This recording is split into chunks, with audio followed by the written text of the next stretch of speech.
La creatividad es ideas con práctica. La genialidad es creatividad con confianza. Este juego está pensado para personas.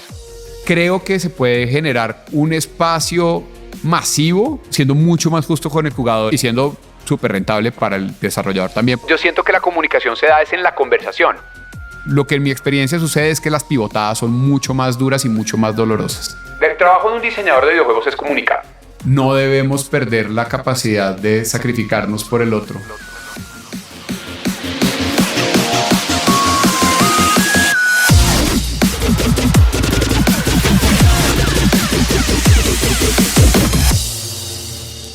Hola, hola, hola, soy tu host, Robbie J. Fry, y este es otro episodio of The Fry Show.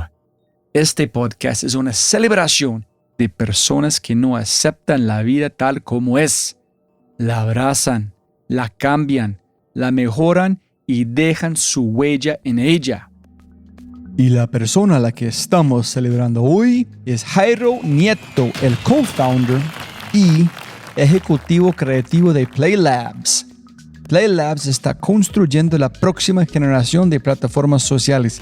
Están aplicando su experiencia comprobada en redes sociales, mecánica de juegos y tecnología avanzada para crear productos que utilizan cientos de millones de personas en todo el mundo. Y mira, cuando digo que Jairo tiene una de las mejores vidas del mundo, no es trivial.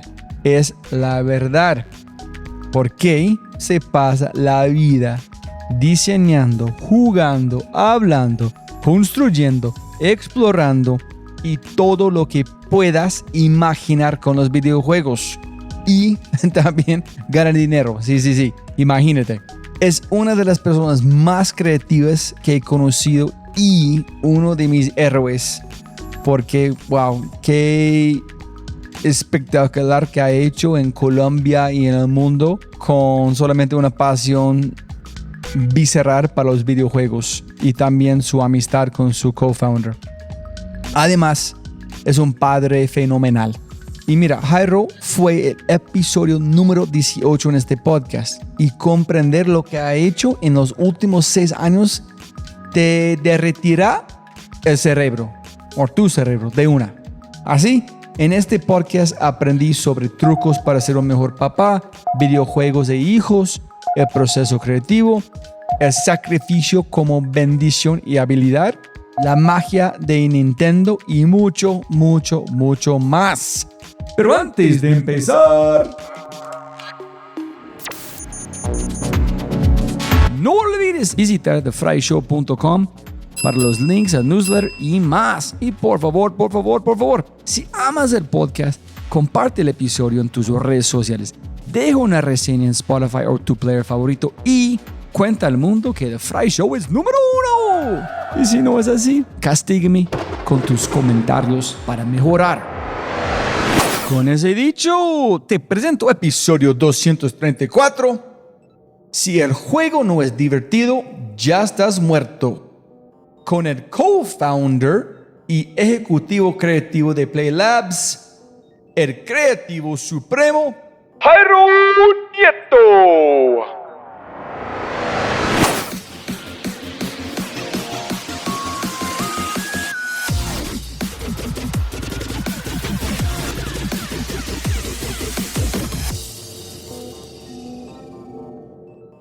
Listo. Sonido. How now, brown cow. Hola. ¿Bien? Perfecto, allá. Listo. Arrancamos. Aquí abrí ChatGPT por si cualquier cosa, por si me corchas. Ahí tengo mi asistente, mi nuevo asistente personal. Funciona, no creas. Sirve mucho para ideación, digamos, como que, hey, no sé, toca ponerle un nombre, un spell de ChatGPT, dame un nombre de un hechizo para un orco. Sirve mucho para, digamos, recortar un poquito el proceso creativo. No lo reemplaza, por lo menos en mi opinión todavía. El 90% de las ideas no son buenas, pero es como un creativo junior. Siempre pegan más plátano, más tiempo. Muchas gracias por su tiempo. Entonces dije, apenas supe que existía, digamos, es una herramienta que yo sabía que me iba a resolver algunos problemas donde uno tiene el famoso writer's block, ¿no? Como que creativamente, no sé, no tengo buenas ideas. Y normalmente uno cuando hace eso, lo que hace es googlear. Vas y googleas ideas para, como acabo de decir, digamos, tenemos un ogro de 2 cabezas en el juego y necesitamos que ese ogro tenga un poder que empuje a todos los que están encima de él hacia afuera, pero no se me ocurre un nombre chévere para eso. Entonces, antes lo que hacía era como googlear ogros históricos y buscaba nombres de ogros y de pronto como que empezaba a entretejer una cosa con otra y al final, después de un proceso de varios minutos o a veces incluso media hora, como que decías, listo, tengo unos candidatos, y después de una hora tenías el nombre del hechizo. O ir a links que tú ya has visitado antes y decir, no, pero esto seguramente ya lo han usado otras personas, de pronto esto no es lo que estoy buscando, etcétera. Mientras que con ChatGPT lo que hago es le doy el contexto, como estoy haciendo un juego de esto, además porque él mantiene el contexto si tú estás dentro de la misma conversación. Entonces, pues tengo mi conversación del juego con él, por ejemplo, y le di con él, ¿no? Ya lo antropomorficé. ¿Cómo se llama? Todavía no tiene nombre. Mejor dicho, creo que esta es mi oportunidad de, cuando llegue la revolución robot, decir que los trato muy bien porque pues soy bastante como cortante con él, como 10 más, rápido, tengo afán. Entonces le pregunto, bueno, le doy el contexto y le doy la pregunta, estoy haciendo este hechizo funciona más así. Literalmente, 10 ideas de nombres para ese hechizo que sean chistosas, que sean cool, que sean épicas, le das un poquito más de color a eso y él como un asistente creativo te dice, bueno, están estos 10, hay veces que hay que decirle basura, perdón, no me gustan. Yo quiero entender, cuando tú haces este proceso, ¿cuánto tiempo gastas? La razón por la que corta tiempo es que es más conversacional, entonces digamos que te ahorra primero el proceso de transformar ese pensamiento que uno tiene que es más conversacional en un criterio de búsqueda, que eso en sí es un arte, saber buscar y saber googlear. No todo el mundo lo sabe hacer bien o hay personas que googlean mejor que otras, incluso cuando uno está escribiendo código, saber encontrar el problema que uno tiene en el código y saber googlearlo y saber encontrar la solución es parte del arte de programar hoy en día. El hecho de esto ser conversacional y no tener que hacer primero esa transformación, sino hablarle como tú le hablarías, literalmente cuando yo le escribo le hablo como le hablaría a una persona, como no estoy del todo convencido, dame 10 más. Entonces, yo creo que esto recorta mi proceso creativo por ahí en un 50% de tiempo para ese tipo de actividades. Para mí, usarlo, yo estoy gozándolo o me siento bien con mí mismo en un sentido donde no me siento estrés, que cómo habla en Google, qué palabras tengo que quitar. Cuando estoy armando las palabras que para filtrar el proceso, es más como estar hablando con otro ser humano tratando de llegar a una idea. Entonces se siente natural y no me siento que estoy trabajando. Simplemente por el hecho de que es chistoso, pero uno sí puede darle feedback. Mientras que tú a Google no le puedes dar feedback. Tú a Google lo que tienes que hacer es refinar la búsqueda, ¿me entiendes? El feedback te lo das a ti mismo a partir de los resultados de búsqueda de Google y tienes que refinar la búsqueda y estar, digámoslo, en cierta forma en un estado constante de alerta de tu búsqueda. Como, bueno, sí, ya encontré esto, ahora voy. Entonces te toca así a ti hacer como todo el trabajo realmente. Aquí tú le das feedback a ChatGPT como se lo darías a cualquier persona. Creo que por la forma en la que es más conversacional es más fácil llegar a resultados más rápido, ¿sí? Es un proceso más natural para nosotros hablar así. Y tiene también un downside, tiene, digamos, una parte y es que yo por lo menos siento que todavía no es muy fuerte en ciertos aspectos creativos. Por ejemplo, en el humor es flojongo. Sí, pues no, tampoco podemos pedirle tanto al robot todavía. Y eso es una conversación que podemos tener sobre realmente, ¿no? ¿Qué es el humor y cuáles son los componentes del humor? Y digamos, el humor necesita una cantidad de cosas como contexto, el humor cambia de una cultura a otra, etc. Entonces, creo que para estos robots esa parte todavía es un poco, se les dificulta un poco. Entonces, me pasa mucho que cuando estoy yéndome del lado creativo que tiene como sarcasmo, humor, etcétera, a veces no me ahorra tanto tiempo y me termina costando más tiempo y termino yo casi que enseñándole al robot, que imagino que es parte de lo que ellos quieren que uno haga también al interactuar con él, como no, eso no es chistoso, esto es mejor, etcétera. Y posiblemente me hubiera costado menos parar, no haber googleado, sino haber parado el proceso en algún momento con él y después coger yo esas ideas que me dio y trabajarlas como por mi lado, en vez de tratar como de orientarlo. Yo lo veo de verdad mucho como un creativo junior. ¿Y con qué frecuencia usas? No, diariamente. O sea, diariamente. ¿Y cuándo empezaste a usarlo? ¿En cuándo empezaste a coger como un hábito donde esa es parte de mi vida? Buena pregunta. Hace como un mes se volvió hábito. Hace como un mes. Y haz de cuenta, el mes anterior lo usaba como... Me acordaba que existía como... me imagino si ChatGPT me puede dar una idea de esto. Y entonces, obviamente, lo que naturalmente sucedió, como te puedes imaginar, es que 2 o 3 veces lo hizo bien y entonces empezó a convertirse en un hábito. ¿Sí me entiendes? Como que me resolvió 2 o 3 problemas consecutivamente en la misma semana y entonces ya lo tengo abierto en el celular, lo tengo abierto en el computador, es parte de mi, pues de la misma forma que todos los días aún googleo 1000 cosas, hay muchas cosas que ya empecé como a partir ciertas categorías de creativas y de contenido, unas todavía van para Google y otras van para ChatGPT. Y ese estamos tratando en todos lados, pero ¿tú has visto gamers que están, no sé, imaginando como Fallout? Llegas a un punto donde hay 3 caminos, tú quieres lograr algo, tienes cantidad de tiempo y dices, hey, ChatGPT, tengo 2 horas, quiero lograr ¿cuánto tiempo necesito en Fallout en este punto? ¿Cuál es mi mejor uso de mi tiempo? Entonces, listo, entonces voy aquí porque voy a ir a trabajar. ¿Gente está usando ChatGPT para encontrar mejores caminos en games o no? No sé, pero sería un buen uso para eso, especialmente en los juegos que son de exploración, por ejemplo, como Fallout, por ejemplo, ¿sí? Que, hey, ChatGPT, pues este es un mundo abierto gigante, tengo 2 horas para jugar, estoy en tal parte del mundo, porque esos juegos de mundo abierto normalmente tienen quest lines que son como mini aventuras que consumen cierto tiempo, entonces quiero acabar un quest line hoy, ¿cuál debería atacar estando parado acá? Seguramente ChatGPT sería una excelente alternativa para eso. Y fíjate que a diferencia de la googleada, sería mucho más rápido porque ChatGPT entiende mucho mejor el contexto que la googleada. O sea, Google,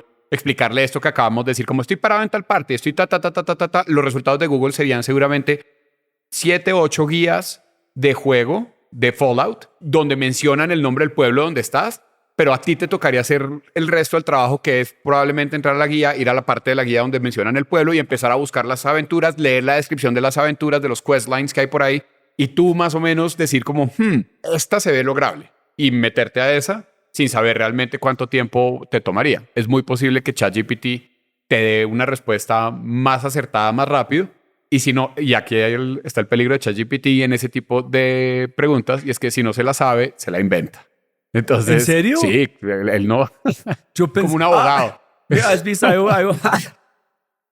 Hay un chat alguien puso en Twitter, puso su flujo en la parte de arriba, puso mi esposa como más grande o mejor que ChatGPT. Y puso su flujo en set. ChatGPT, ¿qué es 7 más 7? Y ChatGPT contestó, 7 más 7 es 14. Y el señor dijo, no creo, ChatGPT, creo que 7 más 7 es 15. Dice, no, sí, con toda la matemática, bla, bla, bla, es 14. Y dice, sí, ChatGPT, pero mi esposa dijo que es 15 y mi esposa siempre tiene razón. Y ChatGPT contestó, sí, mis datos solamente sube hace 2022. Creo que tu esposa es de verdad, ella tenía razón. Exacto. Pues bueno, me encanta que entienda ese contexto porque ya significa que ella está empezando a entender cómo son las interacciones humanas. Pero sí ha sucedido en el pasado, y pasa todavía, que ChatGPT inventa fuentes, por ejemplo, te dice como, sí, esta persona dijo esto en tal texto, etcétera, y tú vas y miras y el texto no existe. Entonces es una herramienta que hay que usar con mucho cuidado. Por eso te digo que yo todavía uso Google mucho. No me ha reemplazado Google, porque para mí el ChatGPT es un creativo junior, no es un investigador. O sea, si yo fuera, por ejemplo, un periodista o un bufete de abogados que necesita conocer temas legislativos del pasado, etcétera, creo que ChatGPT me orientaría bastante mal. Es raro los casos donde ChatGPT te dice que no sabe algo. Pues, él normalmente no te dice que no sabe algo, sino es más como yo no puedo hablar de esos temas específicamente. Cuando tú tratas un tema que ChatGPT sobre la vida y la muerte, cosas de ese estilo, a veces no va hasta allá. Es como un abogado que tiene 17 años. Exacto, es como un abogado que tiene 17 años y quiere impresionar al jefe. Sí, que sabe todo. Tal cual. Es como un abogado de 17 años que quiere impresionar al jefe y espera que lo asciendan si en este primer caso la saca del estadio. Jairo, nosotros grabamos hace como 6 años. No tengo que investigar cuándo grabamos, en qué mes. Me imagino como febrero o algo. Tú no tenías niños o niñas en este momento, ¿no? No, estaba más joven. ¿En ahorita cuántos tiene? Ahora tengo 2 niñas de 2 años y una de 7 meses. Bueno, una de casi 3 años y una de 7 meses. Esa es la pregunta. ¿Cómo has pensado con qué frecuencia, cómo ha cambiado tu vida con 2 niñas? ¿En qué haces? Es porque yo quiero ir un poquito existencial. Cada vez que puedo hablar con un padre, que es uno pregunta sacrificios. ¿Cómo te sientes en cómo mueves en la vida cuando tú sabes que estás construyendo demora mucho tiempo y energía y estás sacrificando un montón. Ese es uno. Dos es, ¿cómo lo ves tu tiempo? Es que, hijo de pucha, con niños dice, ¿qué hice con mi tiempo cuando no tiene niños? Tú que eres papá de 2, además hay double dipping de eso, porque es cuando uno tiene el segundo, dice, ¿qué hice con mi tiempo? Porque cuando solo tenía 1, era facilísimo 1, y uno pensaba que no le tenía, y con 2 logra sacar el tiempo. A mí, mira, mis hijas se volvieron mi tema favorito. Súper, entonces vamos bien. Exacto, se convirtió en mi tema favorito. Me encanta que hayas usado la palabra sacrificio, porque yo siento que eso es exactamente lo que define la paternidad y la maternidad. Y es algo que también siento que hemos perdido un poco culturalmente, y es la capacidad de sacrificarnos por los demás. porque yo le decía alguna vez a un amigo que el día en que mi hija mayor nació, yo morí, en cierta forma. Morí porque mi tiempo y mis preocupaciones y una cantidad de cosas que me definían en ese momento dejaron de existir. Me dejaron de preocupar una cantidad de cosas y ahora me empezaron a preocupar otras, pero en cierta forma morí en el momento en que ella nació. Y es verdad, uno se transforma y uno no sabe cómo el nivel de transformación que es eso. Nadie lo puede preparar para ese momento y nadie lo puede preparar para la transformación en el uso de tu tiempo, que es un poco a lo que vas tú. Empezando por, uno nunca ha aguantado tanto sueño como cuando tiene un bebé. O sea, uno no sabe, uno se ha ido de rumba, uno ha trasnochado, uno ha hecho... Sí, por estar en un proyecto 2 días sin exacto, parar. Ha seguido, exacto. Yo cuando trabajaba antes de tener hijos, había proyectos que teníamos que seguir derecho. Trabajé en publicidad, que también es una industria donde hay que trabajar a veces y seguir derecho, etcétera. Nunca has hecho eso durante 6 o 7 meses seguidos. O sea, nunca has tenido que levantarte todas las noches 3 o 4 veces a las 4 de la mañana porque está llorando, tener que alzar a alguien, cambiarla a las 2 de la mañana. O sea, es absurdo. Y es un sacrificio que haces tú de tu tiempo y creo un poquito de tu cordura hasta cierto nivel para que esta persona pueda existir y pueda crecer y pueda nacer, ¿no?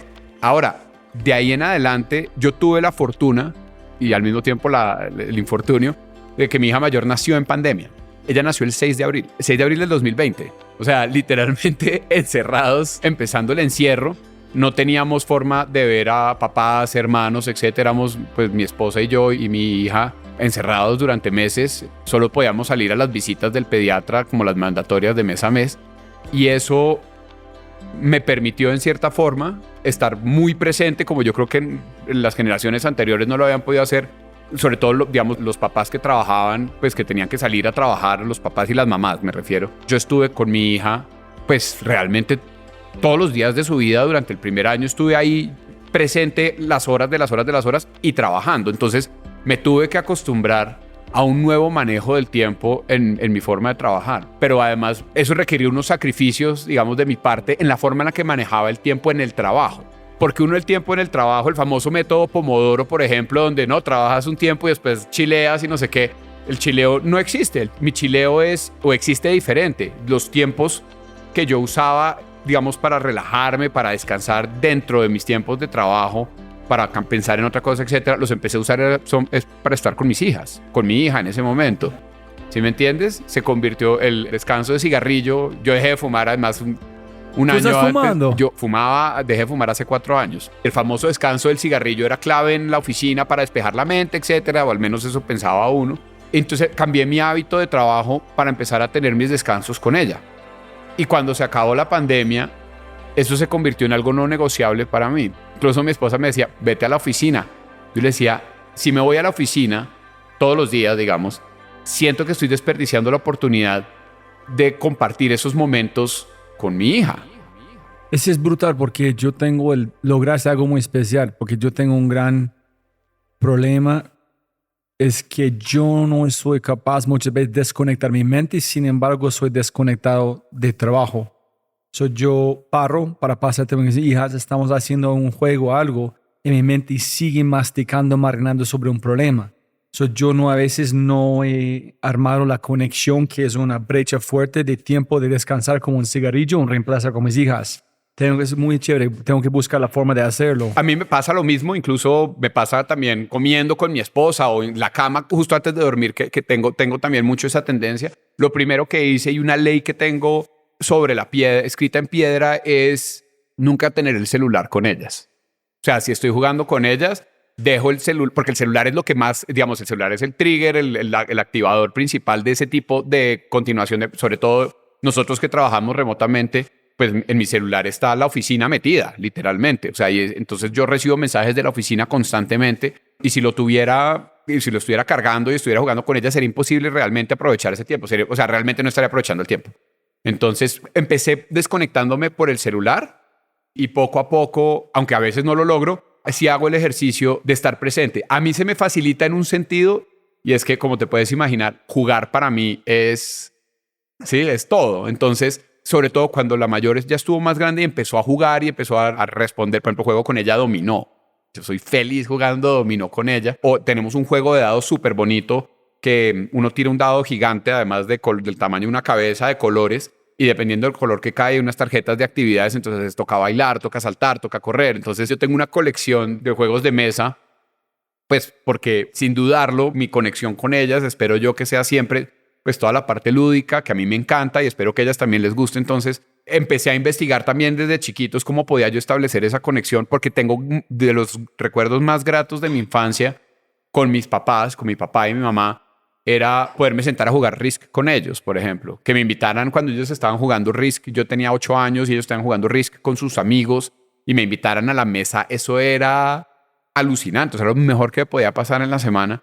Y creo que yo jugaba mucho ajedrez con mi papá, jugaba muchísimo póker con mi papá y con mi mamá. Jugábamos cartas. Siempre hemos sido una familia que se ha unido mucho alrededor de ese tema lúdico y es algo que me ayuda a desconectarme de ese constante, de estar masticando constantemente las ideas y las cosas, etcétera. En ese momento es como, es hora del juego a jugar. Es morder algo, otra cosa. Dejar este hueso. Exactamente. Y pues yo diría que incluso los juegos para mí no es hueso, sino catnip. Es como, o sea, nada le gana. No hay problema en el mundo, no hay situación que pueda penetrar mi estado mental cuando estoy jugando, porque así estoy construido.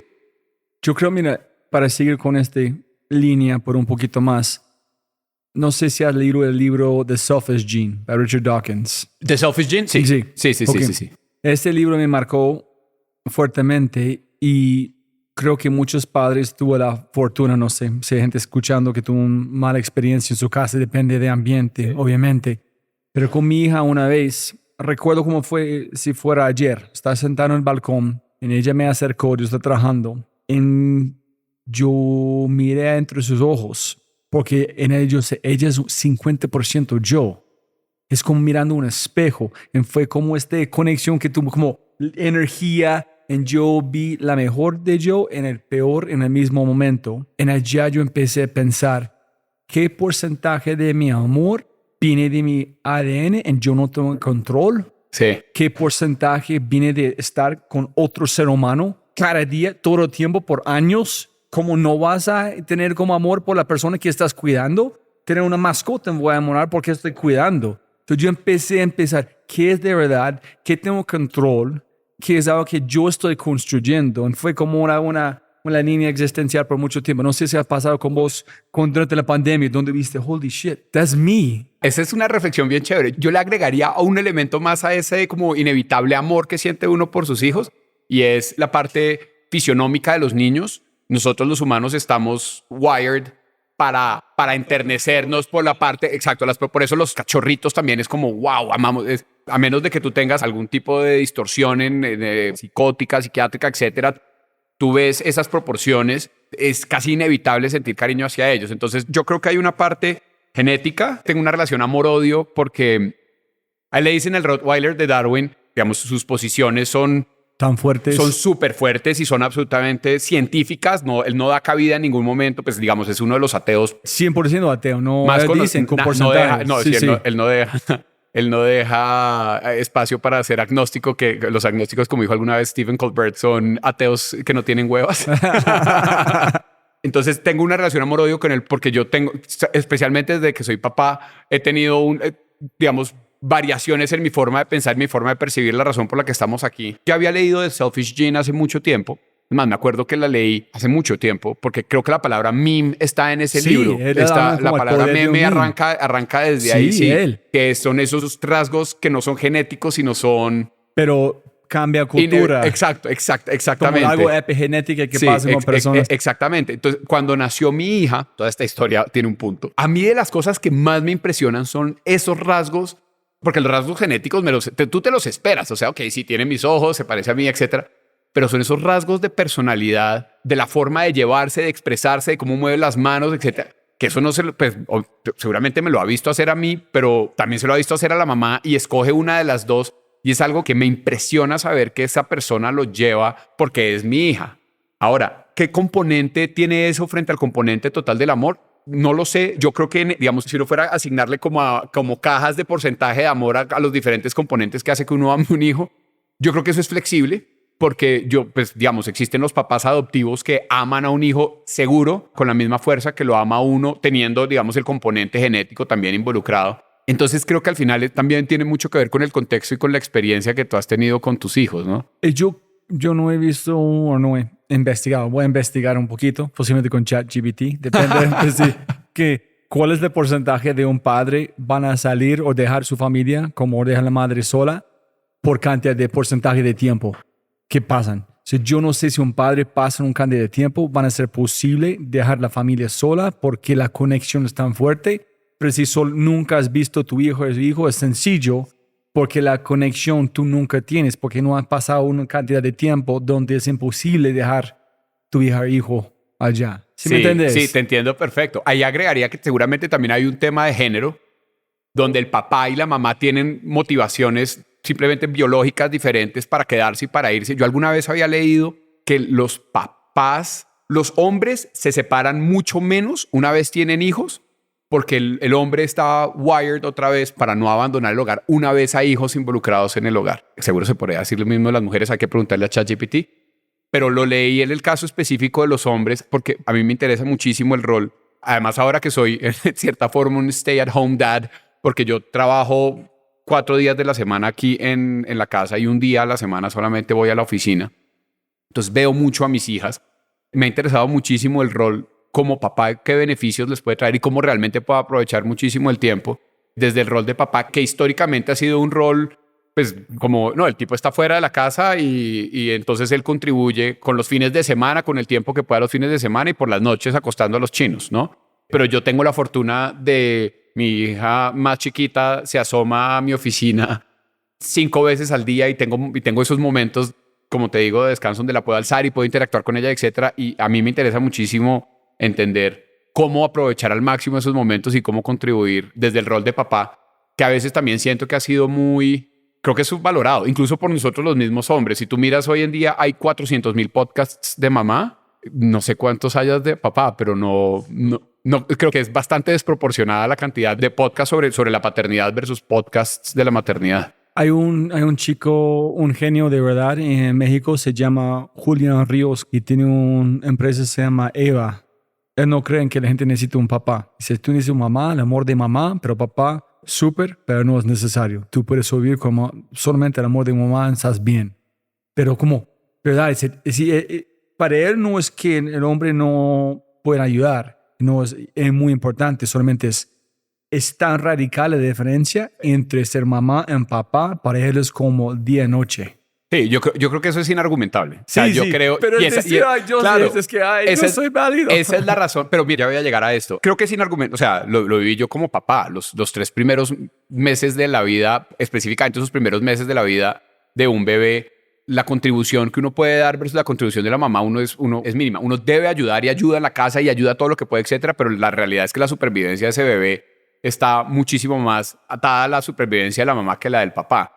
Y creo yo, porque además se ha demostrado también históricamente, por eso ve uno estas mamás sacando familias enteras adelante solas, las madres solteras que trabajan para sostener su familia, etcétera. Realmente, si tú tuvieras que escoger entre remover un papá o una mamá de la ecuación de la vida de los hijos, y por eso también creo que históricamente a nivel legislativo siempre se ha preferido dejar a la mamá, seguro el amor de la mamá es muchísimo más, digamos, necesario para la supervivencia, al menos, creo yo. Pero hay unos buenos argumentos digamos, no contraargumentos, sino para elevar la calidad de vida de esos hijos desde la perspectiva de la existencia del papá. Hay una abogada que tiene un TED Talk muy bueno, una abogada, sí, una abogada, pero ya mayor, gringa, que tiene un TED Talk. ¿Cómo se llama? No me acuerdo. Se voy a buscar. Sí, ella se especializó en divorcios, pero defendiendo a los hombres.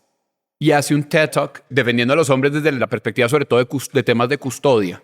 Y ella hace un TED Talk interesantísimo de sus no sé cuántos años de carrera, de sus varias décadas de años de carrera, de por qué había sido un error darle un rol, digamos, sobre todo en temas de custodia, tan secundario a los hombres históricamente, que es algo que ha venido cambiando y hoy en día las custodias son más compartidas, etcétera. Pero es un TED Talk súper interesante desde el rol desde la perspectiva de una mujer que ha tenido, digamos, asumo yo cientos de clientes hombres buscando estar en la vida de esos niños. Hay unos momentos muy importantes que han pasado conmigo. Uno es, como tú dijiste, yo empecé a cuestionarme a mí mismo sobre mi rol, específicamente como papá. No ser más consciente de qué significa el rol, qué hago, cómo es el balance con mi esposa. Es muy duro cuando tú empiezas a pensar, es como un arte. En uno fue muy importante, creo que es posiblemente puede ser mucho más de cualquier ser humano con niños o un ser humano.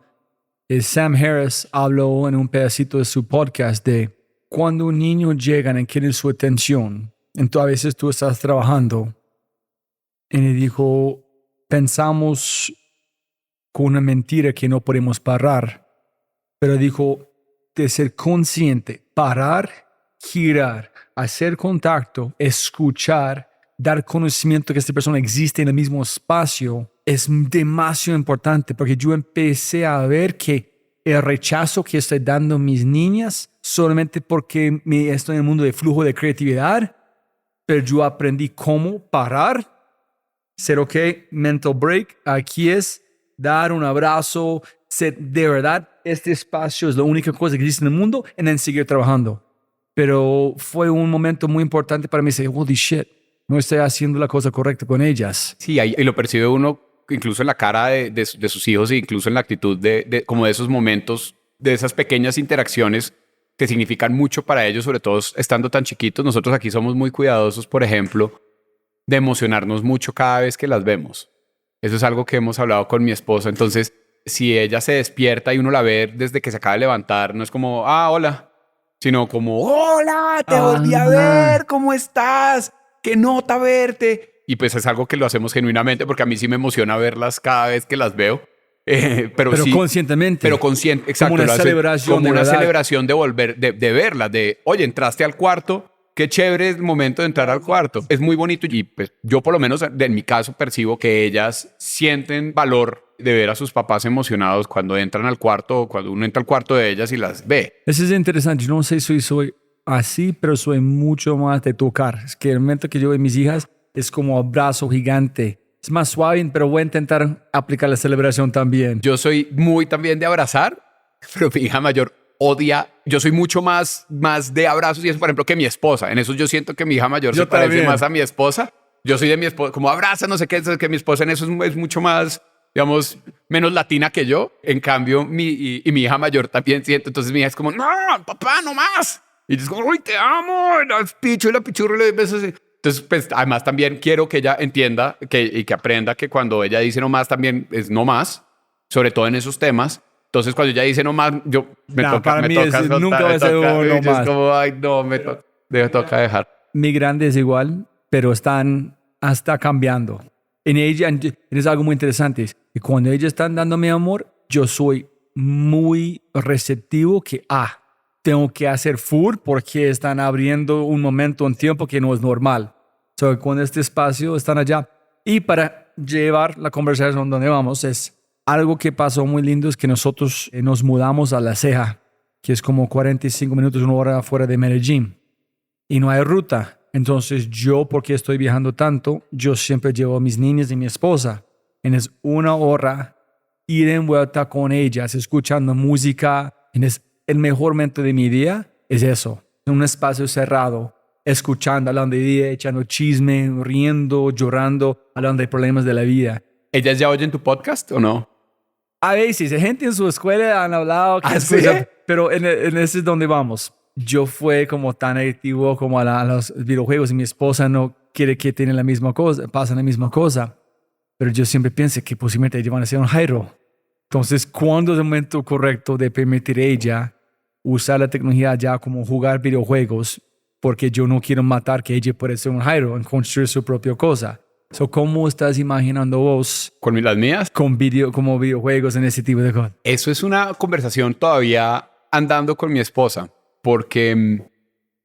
Encuentra gente que haces, pero ellos entienden el contexto. Claro, yo soy el cofundador de un estudio que se llama Play Labs. Primero fue Brains. Primero fui el cofundador de Brains, un estudio de videojuegos colombiano que fue adquirido en el 2018 por Jam City, que es una de las empresas de juegos más grandes de los Estados Unidos. Está en el top 10 de las empresas móviles del mundo. Nosotros nos adquirieron, digamos, después de casi de 8 años de carrera haciendo videojuegos desde Colombia. Trabajamos con Jam City varios años, hasta el año pasado. Los fundadores de Jam City son Chris DeWolf y Ever Whitcomb, que son los fundadores de MySpace.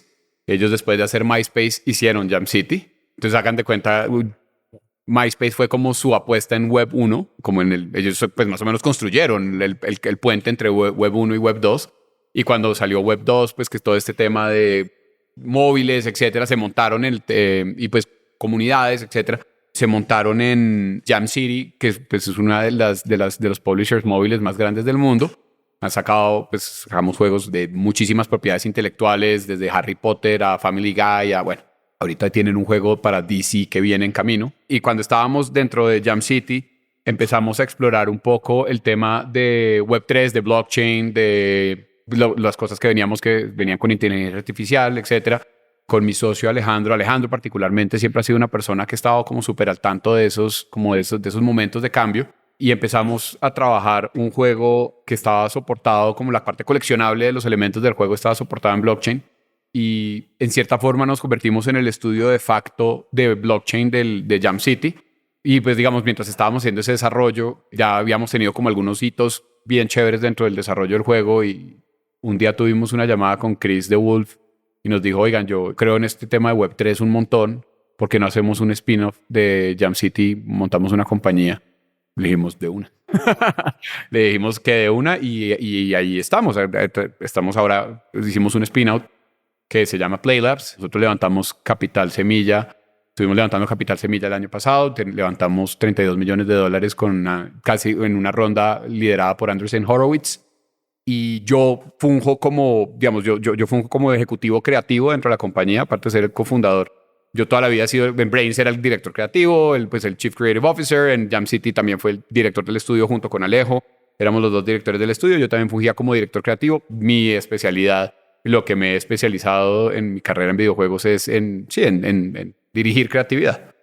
De ahí que trate a ChatGPT como un creativo junior. Como mi asistente creativo junior. Entonces, para volver a la pregunta, ¿a cuál es tu punto de vista para videojuegos con tu esposa? Entonces, empecemos por algo y es que el espacio de los videojuegos y el arte de hacer videojuegos ha evolucionado, obviamente, digamos, muy diferente a como cuando tú y yo éramos chiquitos. Cuando nosotros éramos chiquitos, solo para darte un ejemplo, el 99.9% de los diseñadores de juegos, desarrolladores, programadores, músicos, etcétera, eran hombres. Entonces, pues era inevitable que muchos de esos juegos estuvieran orientados y entendidos para el mercado masculino. De entrada te lo digo porque yo tengo dos hijas. Exacto, como Contra, como Punch-Out, como Castlevania. No por decir que obviamente hay niñas a las que les gusta ese juego, pero pues sería una mentira decir que el segmento, o sea, el segmento al que estaba enfocado era un segmento puramente masculino. ¿Y Metroid? Metroid, sí. Pero Metroid no. es una chica, sí, pero te voy a decir algo. Y ahí está tu historia del Switch, una marca que lo entendió diferente desde el principio. Yo estoy hablando, además porque yo crecí mucho con juegos de PC, aunque tuve las consolas y jugué mucho en Nintendo, una compañía que siempre fue un poquito más adelante en su tiempo y siempre ha ido mucho más adelante en su tiempo a nivel de creatividad y a nivel de cómo entiende el mercado más allá del hombre, justamente, es Nintendo. Yo sé que estamos haciendo pinball. Me encanta, así pienso yo. ¿Tú crees que Nintendo fue consciente de mercado o solamente sabían que se iban a poner toda su energía en la creatividad el resto es papas fritas. Yo no creo que alguien pueda construir Mario pensando en mercado. Sí, yo creo que es simplemente genialidad creativa. Yo siento que es un Shigeru Miyamoto y un equipo con él, no, o sea, es como irrepetible más o menos. O sea, yo todavía pienso por ejemplo, en Mario 64, el Nintendo 64, y ese juego es de verdad una obra de arte. O sea, es prácticamente irrepetible. Incluso el primer Mario, Metroid, o sea, Zelda incluso vuelvo, el de Nintendo 64, que es Ocarina of Time, brutal. O sea, pero ellos hacían juegos para las personas, creo yo. Como que cualquier ser humano, porque al final del día los juegos estaban muy orientados al género masculino, digamos, porque el mercado era masculino y la gente que los hacía era masculino. Todas las mujeres que yo conozco han jugado Mario Bros. O Zelda, exacto, tuvieron el control de sus manos de jugar, lo cual habla muy bien de la capacidad que tuvieron ellos desde el inicio de romper ese muro como ficticio que existía, pues porque al final del día, pero sí pasó que culturalmente, durante mucho tiempo, se pensó que los juegos eran para hombres. Si tú ibas a Toys R Us, el Nintendo y el PlayStation y todo eso estaban en la sección de los juegos de niños, por ejemplo. Entonces, ese mindset existía, y a lo que voy con esto es que esto se ha transformado, digamos, radicalmente, y muchísimos de los juegos y muchísimas de las compañías hoy en día pues ya están pensados es para un mercado, ya ni siquiera está pensado como, bueno, este juego es para una mujer. No, está pensado, esto es un juego para personas. Como un restaurante piensa que esta comida es para personas, este juego está pensado para personas. Y entonces los personajes y los roles y todo eso son roles que le pueden gustar tanto a hombres como a mujeres. Entonces, de entrada, yo siento que ya el contenido que hay allá afuera está más preparado para una audiencia más amplia. Y por otro lado, volviendo al tema de Nintendo entendió el valor del juego en la familia.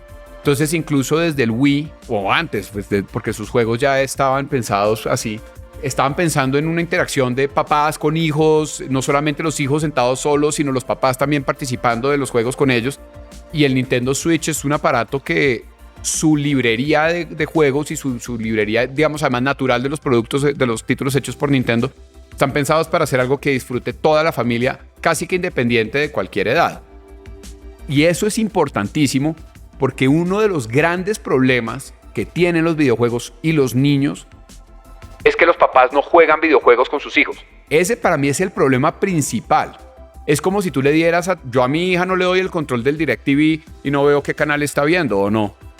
Pues yo le doy Disney, puedes ver este canal que es para niños, etc. Y generalmente la acompaño cuando ve algún contenido, pero durante mucho tiempo los papás no hicieron eso. Los papás que no eran gamers, que en algún momento fueron la mayoría de personas en el mundo, pues le compraban al chino el juego y ni siquiera veía qué era lo que estaban jugando, ¿sí? De pronto veía el rating del ESRB, mayores de 12. Se lo entregaba, pero realmente no sabía qué estaba pasando ahí detrás. Y eso con la llegada, por ejemplo, de los juegos que son más sociales, donde tú hablas con otras personas, etcétera, pues empiezas ya a estar en un territorio que no es ideal. ¿Y tú crees que, pero la parte de adicción, de primer jugar todo el tiempo, cómo lo es esta parte? Digamos que siento que es algo que hay como papá que supervisar. O sea, siento que como papá, si tú estás plan por tus hijas, yo tengo mis planes que aún no han sido aprobados aquí por la presidencia. Sí. Entonces, pero estoy tratando de argumentarlos muy bien. Yo tengo una visión. A ver, yo quiero que mis hijas sean felices y hagan lo que quieran, no necesariamente que cumplan con mis sueños o que hagan lo que a mí me gusta, etcétera. Entonces, también soy muy cuidadoso en yo quiero exponerlas a lo que a mí me gusta, como te dije, por ejemplo, los juegos de mesa, y quiero exponerlas a los juegos, pero que ellas sean las que tomen la decisión de si se enganchan o no. Es muy posible que a ninguna de las dos les guste y ya, pues esa es la vida. Yo trabajaré en algo que a ellas no les parece interesante, no les gusta y está bien. Ahora, si a ellas les gusta y se enganchan, tienen al mayor promotor posible del mundo en eso, ¿me entiendes? Entonces, pero además no solo el mayor promotor, sino el acompañante. ¿No estás preocupado que la presidencia van a sentirse un poquito aislada, sola? Hay que preguntarle a la presidencia, pero digamos que una de las discusiones que tenemos con la presidencia es ¿cuál es la edad para exponerlas? ¿Cuál es la edad mínima para exponerlas? Obviamente los dos estamos creo que súper alineados en cuánto tiempo. Yo no espero que ellas a los 5 años estén gastando 8 horas al día jugando enfrente de la pantalla. Antes que exponerlas a los juegos, quiero exponerlas a todo para que escojan qué les gusta de verdad. porque obviamente si lo único a lo que las expongo es a los juegos, pues casi que por bandazo, casi que por derecha, pues les van a gustar los juegos, pues porque no hay mucho más que hacer. Y hay unos juegos, digamos, el componente social de los juegos hoy en día es casi inevitable, pero hay un componente social también que puede ser familiar. Por ejemplo, hay un juego que se llama It Takes Two, que si no lo tienes en Switch, sal a comprarlo ya. Sí, ¿cómo se llama? It Takes Two. Y es la historia de dos papás que se van a separar y un niño pide un deseo, más o menos, de que no se separen, y el juego es completamente colaborativo, papá y mamá resolviendo una cantidad de problemas y situaciones dentro del juego, enseñando colaboración. Y entonces, como te puedes imaginar, pues una persona juega al papá, otra persona juega a la mamá, y es absolutamente divino. Es súper, súper lindo.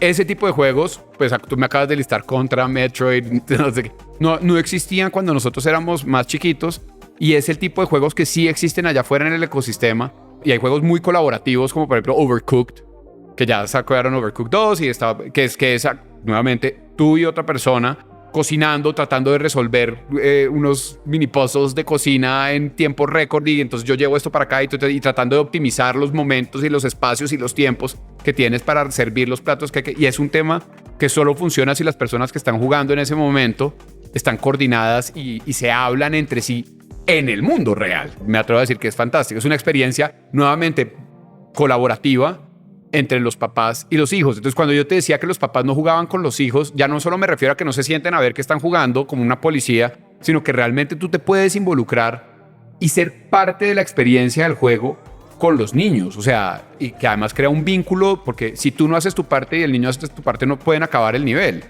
Súper bonito. Entonces, ahí hay unas oportunidades, creo yo, de interacción que, sobre todo en estos juegos, porque en juegos de mesa también existe eso mismo, pero pues no son los juegos a los que normalmente están expuestos los niños, y pues los niños, como dices tú, por demanda te van a decir, hey, en mi colegio están con el Switch y me gustaría tener un Switch. Claro que sí, mira, está esta lista de juegos que están hechos perfectos para tu edad, para nuestra filosofía como familia, etcétera, etcétera. Súper, chévere, chévere. That's a good answer. A long answer. But no, brutal. Yo quiero primero una pregunta más y volvemos a la historia con The Brains. Y arrancamos desde ya parte 2 del podcast. Es que cuéntame las 6, 10 o cualquier videojuegos que han pasado en los últimos 6 años que tú crees que han cambiado el juego, no pun intended, en cómo que han hecho la creatividad, cómo funciona, que has visto. ¿Sí me entiendes? Algo como un Mario 64 o un James Bond. Que yo diga que han transformado el género. Sí. Algo que me pasa a mí es que siento que eso hace rato no pasa de verdad. ¿Este es que ustedes están tratando de hacer o no? En cierta forma sí. En cierta forma sí. O sea, yo siento que como industria nos ha pasado un poquito parecido a lo que le pasa a la industria del cine, que están como playing it safe. Repetición de cosas viejos. Sí, exacto. Y entonces tú realmente la innovación la estás encontrando más que todo en los juegos indie y no tanto en los grandes juegos. Los videojuegos están convirtiendo en algo tradicional. Exacto. Y entonces esos shifts, como que tú dices, wow, ¿esto quién se le ocurrió? Hemos dicho, como en su momento, Portal 2. Para mí Portal fue un videojuego que es de esos que transforma, pero no clasifica dentro del rango de tiempo que me diste. O sea, como que esos videojuegos, como que ya cada vez ves tú menos esas transformaciones, al menos desde la industria tradicional. Porque sí, si me dices, no es tu top 5 de libros, pues no, yo tengo unos juegos ahorita que jugué el año pasado uno que se llama Deathloop, que me pareció increíble, la historia increíble, con temas de viaje en el tiempo, etcétera. Pero al final, no tuvo el impacto como Mario 64. Es un muy buen juego, pero no que yo me coja la cabeza y diga, esto transformó absolutamente el universo de los videojuegos. ¿Para qué es posible? Exacto, sí, como wow, después de esto hay un hito, mejor dicho, como lo fue en su momento StarCraft, creo yo, o bueno, incluso más antes que StarCraft, Warcraft, o en su momento World of Warcraft, ¿no? Que pues, digamos, hoy sigue andando y transformó por completo como la escena de los juegos. ¿Tú crees que es posible que alguien más van a romper algo en videojuegos pronto? ¿O tú crees que es...? No, todavía está la capacidad de sorprendernos. O sea, no, todavía falta un montón. O sea, no, estoy seguro que falta. El tema es que la prioridad de estas grandes productoras ha sido más explotar las propiedades intelectuales que ya existen. Y por eso digo que es parecido al cine, porque en vez de sacar una una idea completamente nueva y una propiedad intelectual nueva, hacen la cuarta, la quinta, la sexta, la séptima, la octava. Entonces Assassin's Creed ya va en, ¿me entiendes? Y sí, son unos juegazos. Y God of War ahorita salió y qué locura God of War y es excelente juego. Y entonces, pero como tú me dijiste, no es tu top 5 de libros, sino que no es un otro Grand Theft Auto. Exacto, sí, exacto. Es como, es Grand Theft Auto, que es el quinto. ¿Me entiendes? Pero primero fue... Claro, o Red Dead Redemption, que el primero es como, wow. Hablando de nuestro pero amigo hay de pasado, Dio Ángel, cuando fue parte de esta revolución de todo lo que hicieron desde Angel Studios allá en San Diego. Vuelvo y te digo, It Takes Two, por ejemplo, me parece que sería uno de esos juegos, realmente es un juego que viene un poco más desde su semilla indie. Tú juegas It Takes Two y dices, wow, esto es nuevo. De pronto ya también estoy viejito y entonces estoy un poquito más cínico frente a esto. Pero es que lo que pasaba antes es que salían ciertos juegos que de verdad transformaban o creaban géneros nuevos. ¿Sí me entiendes? Salió Warcraft 3, creo, a partir de Warcraft 3 salió el género entero de los MOBAs, pues que es un género que hoy en día es un género de cientos de millones de dólares, ¿no? De Warcraft 3 salió League of Legends, salió Dota 2, salió Heroes of the Storm, salió Smite en cierta forma. Entonces, como que esos juegos que desde ahí surgen nuevos géneros, no tanto. Minecraft, seguro, o sea, sin duda. Roblox, ¿me entiendes? Como que te toca como cogerte de esos, o sea, Minecraft es histórico. O sea, yo juego Hades, por ejemplo, en el Switch y es como, wow, quisiera hacer eso. Sí, no, me pasa con muchos todavía. Este que te cuento, Deathloop, me pasó como ¿Qué es Deathloop? Es un juego en un como futuro distópico donde cada vez que te matan revives en la misma playa. Y entonces el juego se trata de salir de ese loop, de ese ciclo donde tú todos los días te despiertas y alguien te mata. Como el nuevo Pinocchio de Guillermo del Toro. No la he visto. Ah, ok. No la he visto. Okay. Pero ahora, después de que me acabas de decir eso, me la voy a ver. Y entonces tú estás como atrapado en un ciclo y te das cuenta que es realmente como un resort donde estás. Y es un resort donde la gente se inscribió para quedarse atrapada en el loop, para vivir siempre el mismo día. Y tú te inscribiste. Y después te das cuenta, bueno, tú no te inscribiste, después te das cuenta tú qué haces ahí, pero tú ya estás claramente por la información que te has dejado a ti mismo durante todos esos ciclos mamado del loop. ¿Has visto Severance?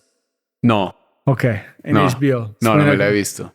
En eso sí estoy atrasado, en series, la paternidad, porque yo era un tipo que también estaba súper al día en su contenido de series. Severance para como una forma visual y los personajes es increíble. Listo. Mi lista de series. Tú estás para este loop, entonces tienes que como solucionar como adivinanzas para salir o qué. Te das cuenta a medida que vas jugando el loop que hay una forma de salirse del loop y ese se convierte como en tu objetivo principal. El juego empieza, tú estás botado en una playa. Y te despiertas en Guayabado, además como, wow, ¿qué fue esto? No sé qué. Y miras y como, ¿dónde estoy?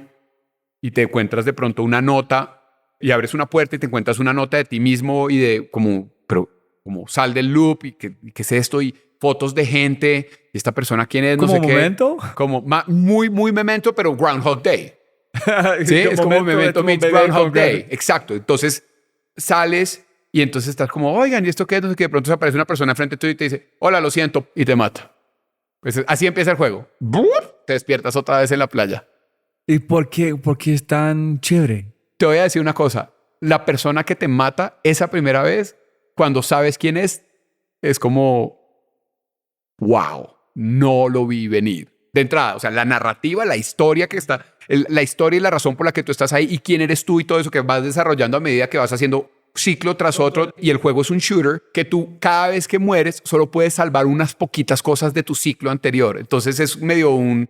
Entonces, Groundhog Day, Memento y Westworld. Más o menos, exacto. Y entonces las armas las vas mejorando, pero siendo muy consciente que vas a salvar. Más o menos te vas a morir y tienes que guardar una cosa para el día siguiente. Entonces como que dejas, esto lo guardo para el día siguiente. Pero es obvio que tú sabes qué vas a llevar la próxima vez, o a veces vas a como equivocarse. Entonces, ay, güey, pucha, tengo que llevar nuestro. No, es obvio, pero tú te puedes equivocar. Dices como, no llevé lo mejor porque, por ejemplo, hoy, en este día que voy a vivir, voy a tratar de romper el loop o voy a avanzar rompiendo el loop, cambiando esto, porque tú puedes cambiar. Es muy interesante porque tiene todo el tema de consecuencias en el tiempo, ¿me entiendes? Como de si yo cambio esto, ¿cuáles son las consecuencias en el futuro? Pero no es el futuro, es el mismo día. No, es de verdad interesantísimo. ¿Tú leíste sobre la historia del juego? ¿Cuánto tiempo demoraron en producirlo? ¿Quién armó la historia? ¿Cuánto tiempo si sale de un libro? No sale de un libro, no sale de un libro. Conozco al músico que hizo que la música es espectacular, que se llama Tom Salta, el que hizo la música de ese juego. Es más, me pasó que yo conozco a Tom Salta, porque alguna vez interactuamos, tuvimos un foro juntos y los dos hicimos una presentación, como un panel juntos y bueno, ya quedamos conectados. Y me pasó que terminé el juego y dije, a mí me pasa muy poco eso porque no soy tan musical, que dije, la música es impresionante. ¿Quién fue el músico de esto? Y fui y vi y era Tom Salta. Pero la historia después vi y es un estudio que son unos berracos. ¿Es un juego PC? Está en consola también. Es más, creo que ahorita está en Xbox Live como parte del Pass. Por si alguien tiene Xbox Live, aquí lo puede jugar. De verdad, es muy, muy buen juego. Listo. Entonces, vos estás en Brains, World War II. ¿Qué pasó después? Entonces, World War II, nosotros hicimos una cosa con World War II, que es algo que estamos haciendo ahorita con el juego que estamos desarrollando, que es Champions Ascension. Y es que lo lanzamos súper como en pre-alfa, de cuenta, lo lanzamos súper crudo. Y empezamos como a ver cómo la gente estaba jugando y a sacar como data de ahí y mejorar el juego, etcétera. Y digamos que unos meses después de haber empezado ese ciclo, como el juego ya estaba por ahí andando, nos nominaron a un premio que se llama el Indie Prize, que es un premio, pues nosotros seguíamos siendo una empresa independiente, éramos un indie studio. Nos nominaron al Indie Prize, que eran unos premios que se hacían ese año, se hacían en Seattle, dentro de un foro que se llama Casual Connect.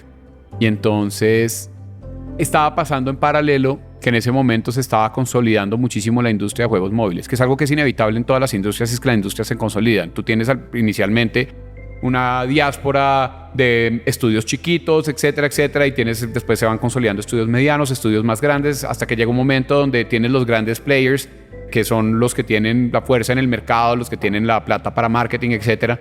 Y entonces es como pez grande come a pez chico un poco.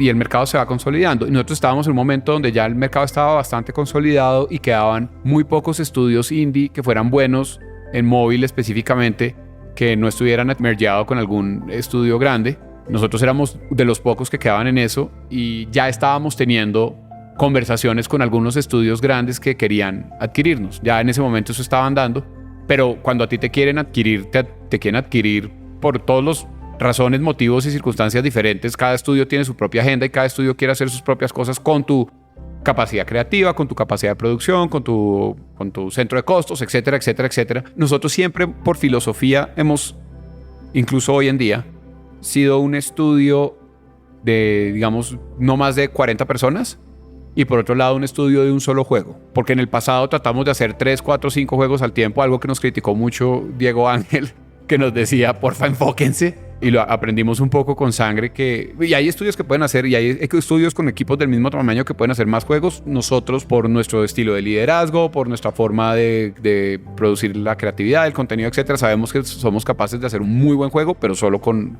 uno a la vez. Porque esa es la naturaleza de ustedes como un equipo.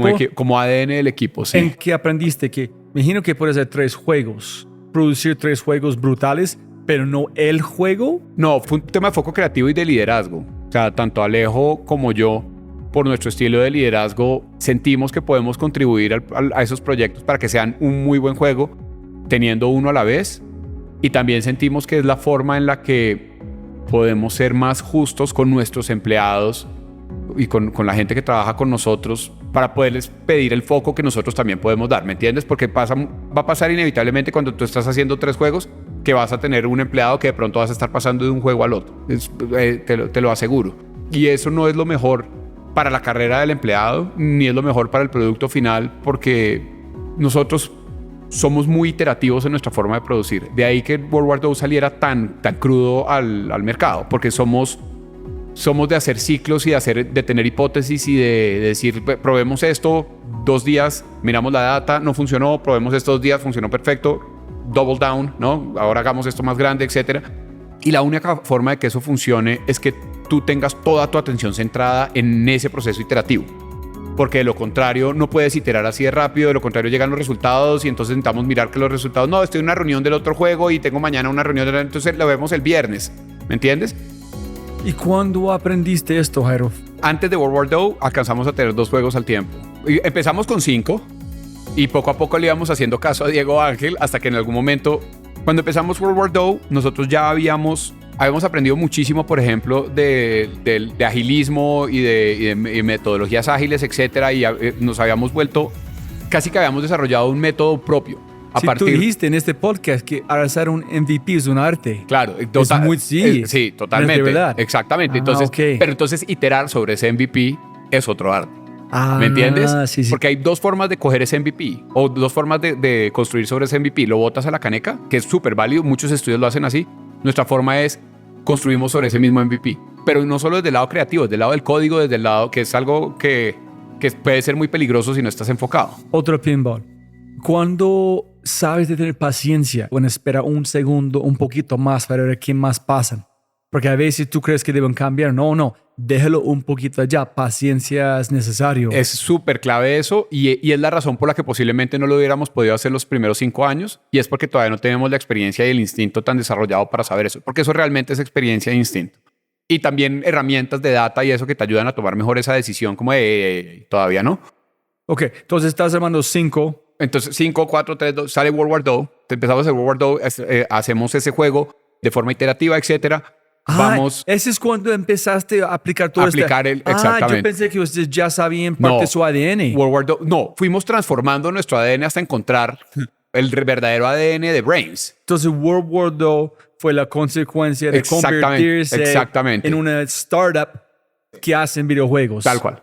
Exactamente. Oh, shit. Cool. Entonces, y de ahí empezamos a tener esas ya consolidados también con mucha experiencia como estudio. Ya teníamos casi 6 años de experiencia, pues mucha hoy en día, ya cuando tenemos 12 no se ve tanto, pero en ese momento creo que habíamos explorado muchísimas cosas, porque en cierta forma éramos iterativos, solamente que teníamos 5 juegos al tiempo, ¿me entiendes? O sea, ese ADN, en cierta forma, ese ADN siempre estuvo, solo que no lo estábamos aplicando bien. Teníamos el ADN iterativo, pero estábamos tratando de hacer algo que no servía para el ADN iterativo. Un superpoder, pero no sabíamos cómo usarlo. Exactamente, no sabíamos cómo usarlo. ¿Tú crees que esa es la naturaleza de su empresa o fue una decisión de qué quieren hacer? No, es la naturaleza de la empresa. Es la naturaleza de la cultura empresarial.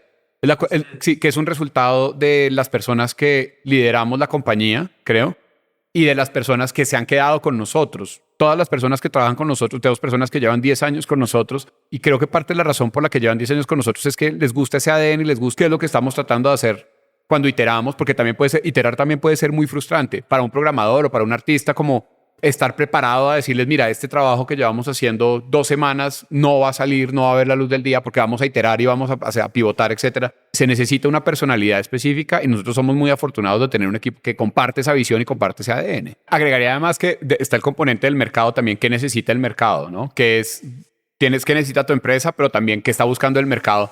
Y eso fue parte del otro componente que nos hizo a nosotros especiales, entre comillas, y es no todo el mundo desarrolla como nosotros. Es más, hoy en día no todo el mundo tiene la facilidad para pivotar y para trabajar como nosotros trabajamos. Lo que hemos hecho en Champions Ascension en un año, hago el Pepsi Challenge, 2 o 3 estudios que yo conozco en el mundo podrían hacerlo a la velocidad que lo hemos hecho nosotros, sin, importantísimo, tener a la gente trabajando horas absurdas ni fuera del horario de trabajo normal.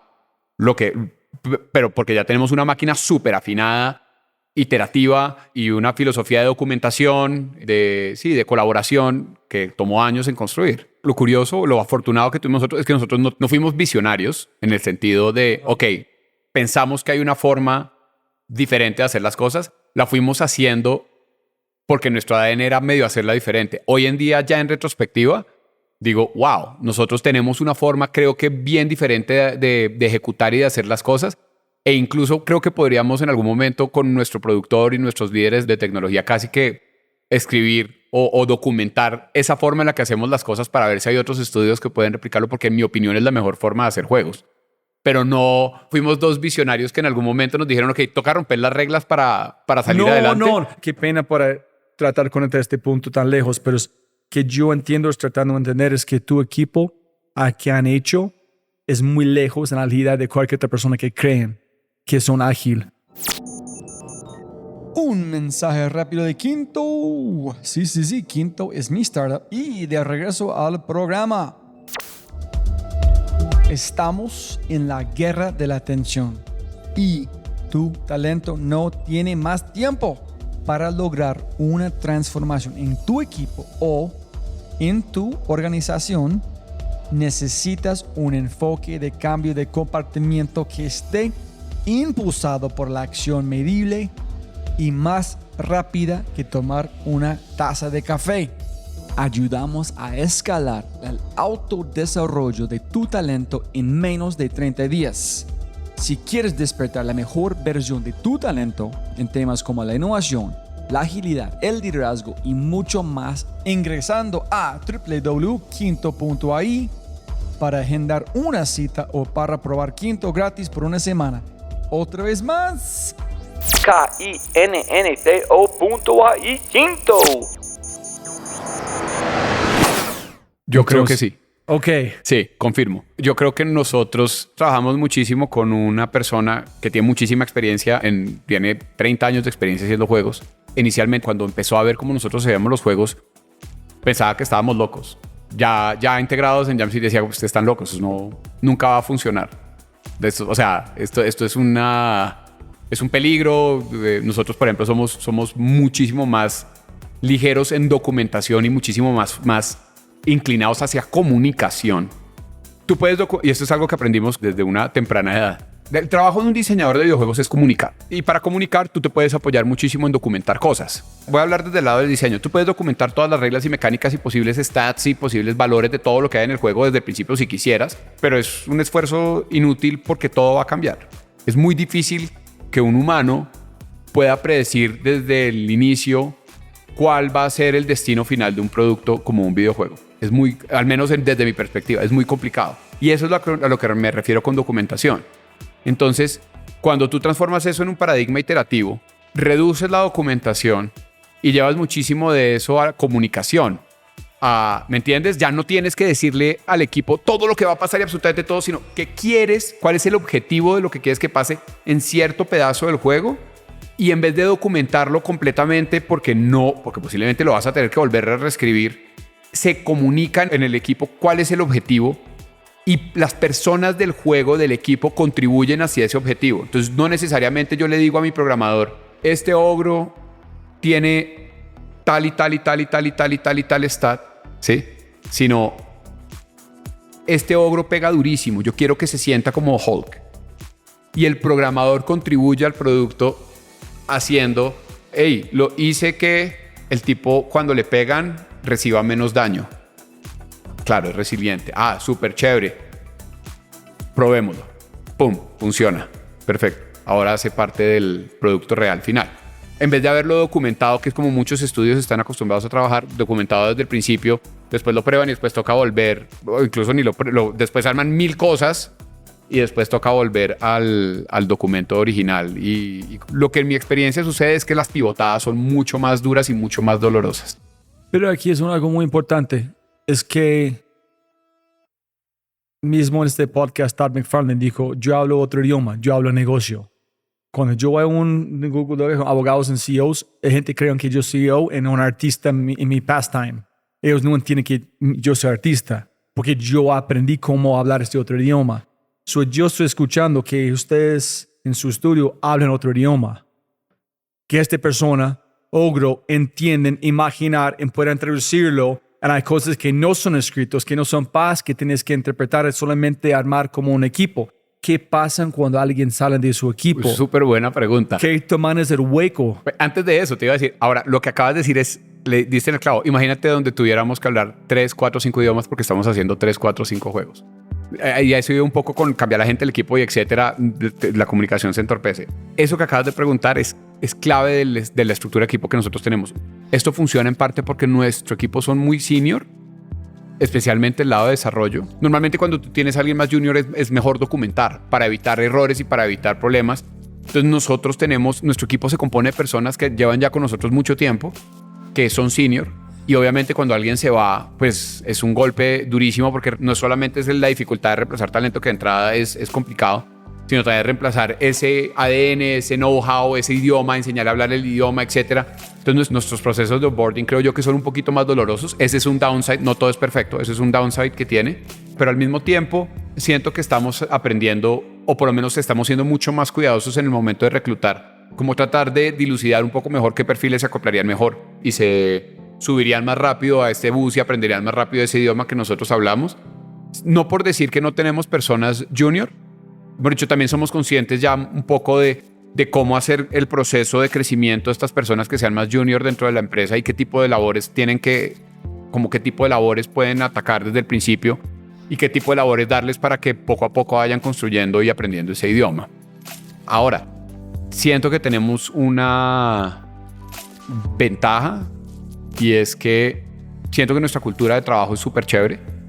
Siento que la gente que trabaja con nosotros es súper valorada porque además, otra vez el Pepsi Challenge, yo creo que tenemos los mejores de los mejores en cada uno de sus roles del país, si no los top 3. O sea, realmente tenemos gente súper talentosa y yo creo que parte de lo bonito y de la cultura que tenemos desarrollada nosotros es que pues es muy cool trabajar con gente que es súper dura en todo. Lo digo desde mi experiencia personal. Es muy chévere tú entregarle algo a un artista o a un programador o a un diseñador, o sea, o una tarea, ¿me entiendes? Como esta es tu misión y la calidad de las cosas que entregan, un poco volviendo a lo que hablábamos de, wow, me parece que Deathloop es una nota. Yo en ese momento entrego cosas a un artista, a un programador incluso a las personas del equipo de QA que necesito que prueben esto y ya son tan expertas en su tema que lo que me devuelven está siempre por encima de lo que yo espero. Entonces estoy seguro que si me pasa a mí le debe pasar al resto. Es algo que creo yo genera permanencia. Entonces nosotros no tenemos tanta rotación de gente dentro de la empresa. La gente normalmente dura años con nosotros. Me imagino que con su talento puede entrar a muchas empresas. Seguro, seguro. O sea, sí. Nosotros tenemos gente que ha trabajado con nosotros, que ha ido a Blizzard, que ha ido, o sea, tenemos que ha ido a Mojang, a Minecraft, o sea, tenemos gente súper talentosa. Siento que también nuestra cultura organizacional evoluciona y evoluciona para bien. Por ejemplo, nosotros somos súper conscientes que el trabajo remoto está aquí para quedarse. Somos una empresa completamente remota, al menos en Bogotá. ¿Te gusta?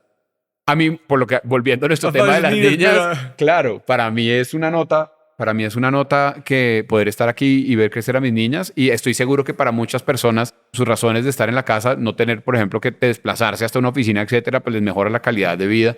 ¿Pero tú trabajas con Alejo mucho o no? Sí, es más, las veces que voy a la semana a la oficina es para verle la cara a Alejo. Sí, yo no puedo imaginar trabajando sin mi socio. Yo dije justo quiero una oficina, solamente ir a un lugar, tener un tablero en vez en cuando. Sí, porque sí, tal cual. Que me gusta la remota, pero para mí no es igual. No, pero me gusta tener la opción. De acuerdo. Y hay conversaciones y hay cosas que, por ejemplo, esto que estamos haciendo, que sin duda se ven beneficiadas por la presencia, por lo presencial. Así estuviéramos en Zoom y yo te pudiera seguir viendo la cara, hay muchas gesticulaciones y muchas cosas, e incluso nuestra entonación, y no sé, hay que se pierden al no estar juntos. Y he tenido, obviamente, reuniones, estuviéramos en la misma oficina, hubiéramos hecho esto en 2 minutos y la reunión duró 1 hora, pero ya es más la excepción que la regla. Estamos muy acostumbrados a trabajar remotamente.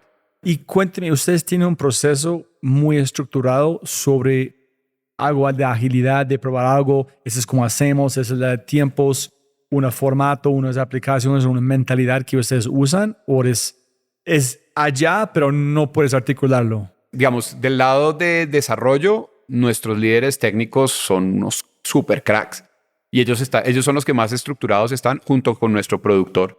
Nuestro productor es una maravilla, Álvaro, porque es un tipo con muchísima experiencia y dentro de su experiencia entendió perfectamente qué elementos del agilismo y qué elementos de la forma en la que se desarrollan otras empresas aplican para nosotros y cuáles no. ¿Cómo así? ¿Cómo qué? Digamos que, por ejemplo, en el agilismo puedes tener diferentes puntos de chequeo como un sprint review y hacer hay una cantidad de cosas, y él ya ha entendido perfectamente en qué momentos se involucran ciertas personas y qué personas no se involucran. Hemos dicho, realmente es un experto ya en aplicar esas mejores prácticas pero platanizarlas, supongo. Sí, en el momento correcto, no forzarlo, porque es ágil. Exactamente, que es lo menos ágil. Exacto, que llegan como este es el menú de agilismo y entonces se aplica así, así, así. Y hay reuniones que hay que hacerlas porque está en el manual de agilismo. Eso ya quedó atrás en nuestro caso y tenemos un equipo que lo entiende muy bien. Y hay procesos nuestros que no están documentados, que ya se dan simplemente por la dinámica de la compañía, que podría sin duda documentar, pero que a este momento no hemos tenido que documentarlos, que a eso iba con, de pronto nos podríamos sentar con él y con nuestros directores técnicos y documentar esos procesos que se están dando, que es como funciona, pero no está escrito en papel todavía. Entonces es un poco una mezcla de las dos cosas. Es un tema como de traer mejores prácticas y aplicarlas a la compañía y tener un poco esa forma iterativa de desarrollar que ha creado como nuestras propias buenas prácticas internas al interior de la empresa. Brutal. Entonces, estás con World War II, sí, aprovechando su agilidad, su forma nuevo. Exactamente. Y estamos andando con World War II lanzado y al mismo tiempo ahí estamos teniendo algunas conversaciones con otras empresas que están interesadas en adquirirnos, unas interesantes, otras no tanto, no solo, digamos, desde el tema financiero, sino también como desde el tema de libertad creativa. ¿En cuál es tu idea en tu mente con vos y Alejo del futuro de Brains? ¿Estás pensando que vamos a hacer otro juego? ¿Queremos salir a hacer otra cosa? ¿Qué estás pensando? Nosotros en ese momento estamos pensando en World War II porque le vemos un montón de potencial, le vemos un montón de futuro. Creemos que es un súper juegazo, un súper producto y creemos que la apuesta debería ser World War II. Eso fue un poco, incluso hubo una reunión específica de eso con la Junta en su momento. Ahí dándote un poquito como de backstage de que tuvimos una reunión específicamente resolviendo esa pregunta que tú acabas de hacer. ¿Qué creemos? ¿Cuál es nuestro valor? ¿Para dónde va? Es World War II, pero creemos que la movida correcta es que World War II llegue como a buen término. ¿Pero fue más World War II porque la potencia del juego o porque ustedes aman que hacen y no quieren hacer otra cosa? No, por el potencial del juego, porque ya lo estábamos viendo un poco en la data que estábamos recolectando a partir de ese pre-alfa que habíamos lanzado. Ya teníamos buena data y ya estábamos viendo que estaba funcionando. Aparte de eso, habíamos hecho una inversión grande en tecnología. Habíamos construido, es que fue, de verdad, World War II fue muy, muy chévere porque nosotros creamos nuestro propio motor multijugador, porque era móvil, porque necesitábamos que fuera super light, porque necesitábamos que no tuviera problemas como en el back and forth de la data y eso. Entonces habíamos creado también como nuestro propio motor de multijugador que ha ido evolucionando y digamos en su momento funcionó. Bueno, parte de la madurez que ya teníamos, como nosotros ya al año 2000, ¿esto era qué año? 2017, hemos dicho, parte del camino de hacer juegos es matar tus juegos. Eso es algo inevitable. Pero si tú vas a matarlo, ¿vas a hacer otro juego? ¿Ese fue en su idea? ¿O fue vender la empresa y encontrar otra cosa? No, si tú vendes la empresa, lo más probable es que tengas que hacer otro juego como parte de la adquisición. Al menos todas las ofertas que nosotros teníamos incluía nosotros quedarnos en la empresa un tiempo. Entonces la decisión era, ¿es World War II o tomamos ya una de las ofertas que hay sobre la mesa? En ser empleado por alguien más. Y que World War II no vea la luz del día. Obviamente, cada cierto tiempo había un poquito de cold feet como, wow, ok, si era World War II. Pues igual ya nosotros como empresa ya habíamos creado un goodwill en la industria grande, ya habíamos tenido juegos que les había ido bien, ya habíamos tenido premios de Best of para la TAM en Apple y bueno. Y entonces fuimos a Seattle, estábamos nominados para el premio y nos ganamos el Best Gaming Show. Y obviamente, pues eso cambió un montón las conversaciones. Sí. No, lo chistoso es que la industria de videojuegos es chiquita. Cuando uno entra a cualquier industria, yo creo que tiene, wow, esa industria es increíble, no sé qué, y entra, uno siempre se desinfla porque son los mismos 100 pendejos cambiando entre una empresa y otra. Entonces, ya nos conocían, sabían que hacíamos buenos juegos, que teníamos un estilo propio, que éramos buenas personas, además, sí, que siempre honrábamos nuestra palabra, que todos los contratos que habíamos hecho, todas las empresas con las que habíamos trabajado, nos había ido bien. Incluso, por ejemplo, nosotros hicimos un juego con Square Enix, los de Final Fantasy, que no vio la luz del día, fue uno de los que matamos. Pero nuestra relación con ellos siempre fue muy buena, incluso después de matar el juego también fue excelente. Y esa siempre fue la historia de nosotros cuando trabajábamos con otras personas. Entonces teníamos una reputación bastante buena, creo yo. Y en ese momento se acerca Jam City y nos dice, queremos World War II, los queremos a ustedes. Y ahí, después de que World War II se ha ganado este premio, en diciembre de ese año además quedó también como parte de la lista de Best of 2017. Eso fue en el 2017. Cuando Apple al final saca como su lista del final del año de eso. Digamos, aparte que el ecosistema es pequeño, nosotros conocíamos a Chris DeWolf por medio de nuestro inversionista ángel, que era Mauricio Bejarano, porque Mauricio y Chris habían sido compañeros en un startup antes de MySpace que se llamaba X-Drive, creo. Y entonces cuando nosotros, por allá en el 2010 hasta ahora estábamos empezando y estábamos haciendo el pitch para los inversionistas, para buscar funding para Brains, para hacer tequila en Islandia, tal cual, Mao nos contactó con Chris y nos dijo alguna vez como siéntense con él, que él vea el pitch, pues porque pues, es un titán. Yo creo que Chris hasta ahora estaba arrancando Jam City en ese momento. Venía de vender MySpace al Fox y, digamos, ya habíamos tenido como un par de encuentros y uno en esos shows de como Game Developers Conference y todo eso siempre se encuentra y pues como ¿qué hubo? Y en ese momento Chris sabía quiénes éramos, evidentemente, pero la persona que hizo el acercamiento fue Josh Iguado, que era el presidente en ese momento, el CCO, impulsado por el por el SVP creativo, que es Johnny Casamasina, que hoy en día es el Chief Creative Officer de Playlabs. Johnny y yo, digamos, del lado creativo, hablando específicamente del lado creativo, somos como hermanos perdidos creativos. Somos súper, digamos, tenemos una visión creativa muy similar y trabajamos delicioso. ¿Y cuando se habla de creatividad, es de cualquier lado o es muy pegado al mundo de videojuegos? De videojuegos. So allá, sí. es que, ¿qué estás haciendo? Sí, porque te recuerdas de este punto, combinamos, ponemos Exacto. No necesariamente que tengamos las mismas ideas, sino que tenemos el mismo criterio creativo para percibir si la experiencia que está dando el juego es lo que se quiere o no. ¿Me entiendes? Entonces es como, ¿does this work? ¿No? Me dice él, ¿esto funciona? Y yo le digo, yo creo que no, por esto, y me dice, yo también por esto. Entonces, normalmente nos complementamos muy bien y eso permite que avancemos también rápidamente porque no estamos desperdiciando ciclos como en discusiones que no nos permitirían avanzar. Por ejemplo, tuvimos una conversación donde estábamos creando un modo dentro de Champions donde uno va a tener su champion dentro de una arena, pero es más como un pit of survival, ¿no? Y entonces te llegan olas y olas y olas de enemigos y tú tienes que sobrevivir lo que más puedas con tu champion, con una sola barra de vida. Y en otro spec, en otro documento, teníamos una idea de hordas, por ejemplo, pero no de hordas de varios waves, sino de un champion contra 50 perros del infierno.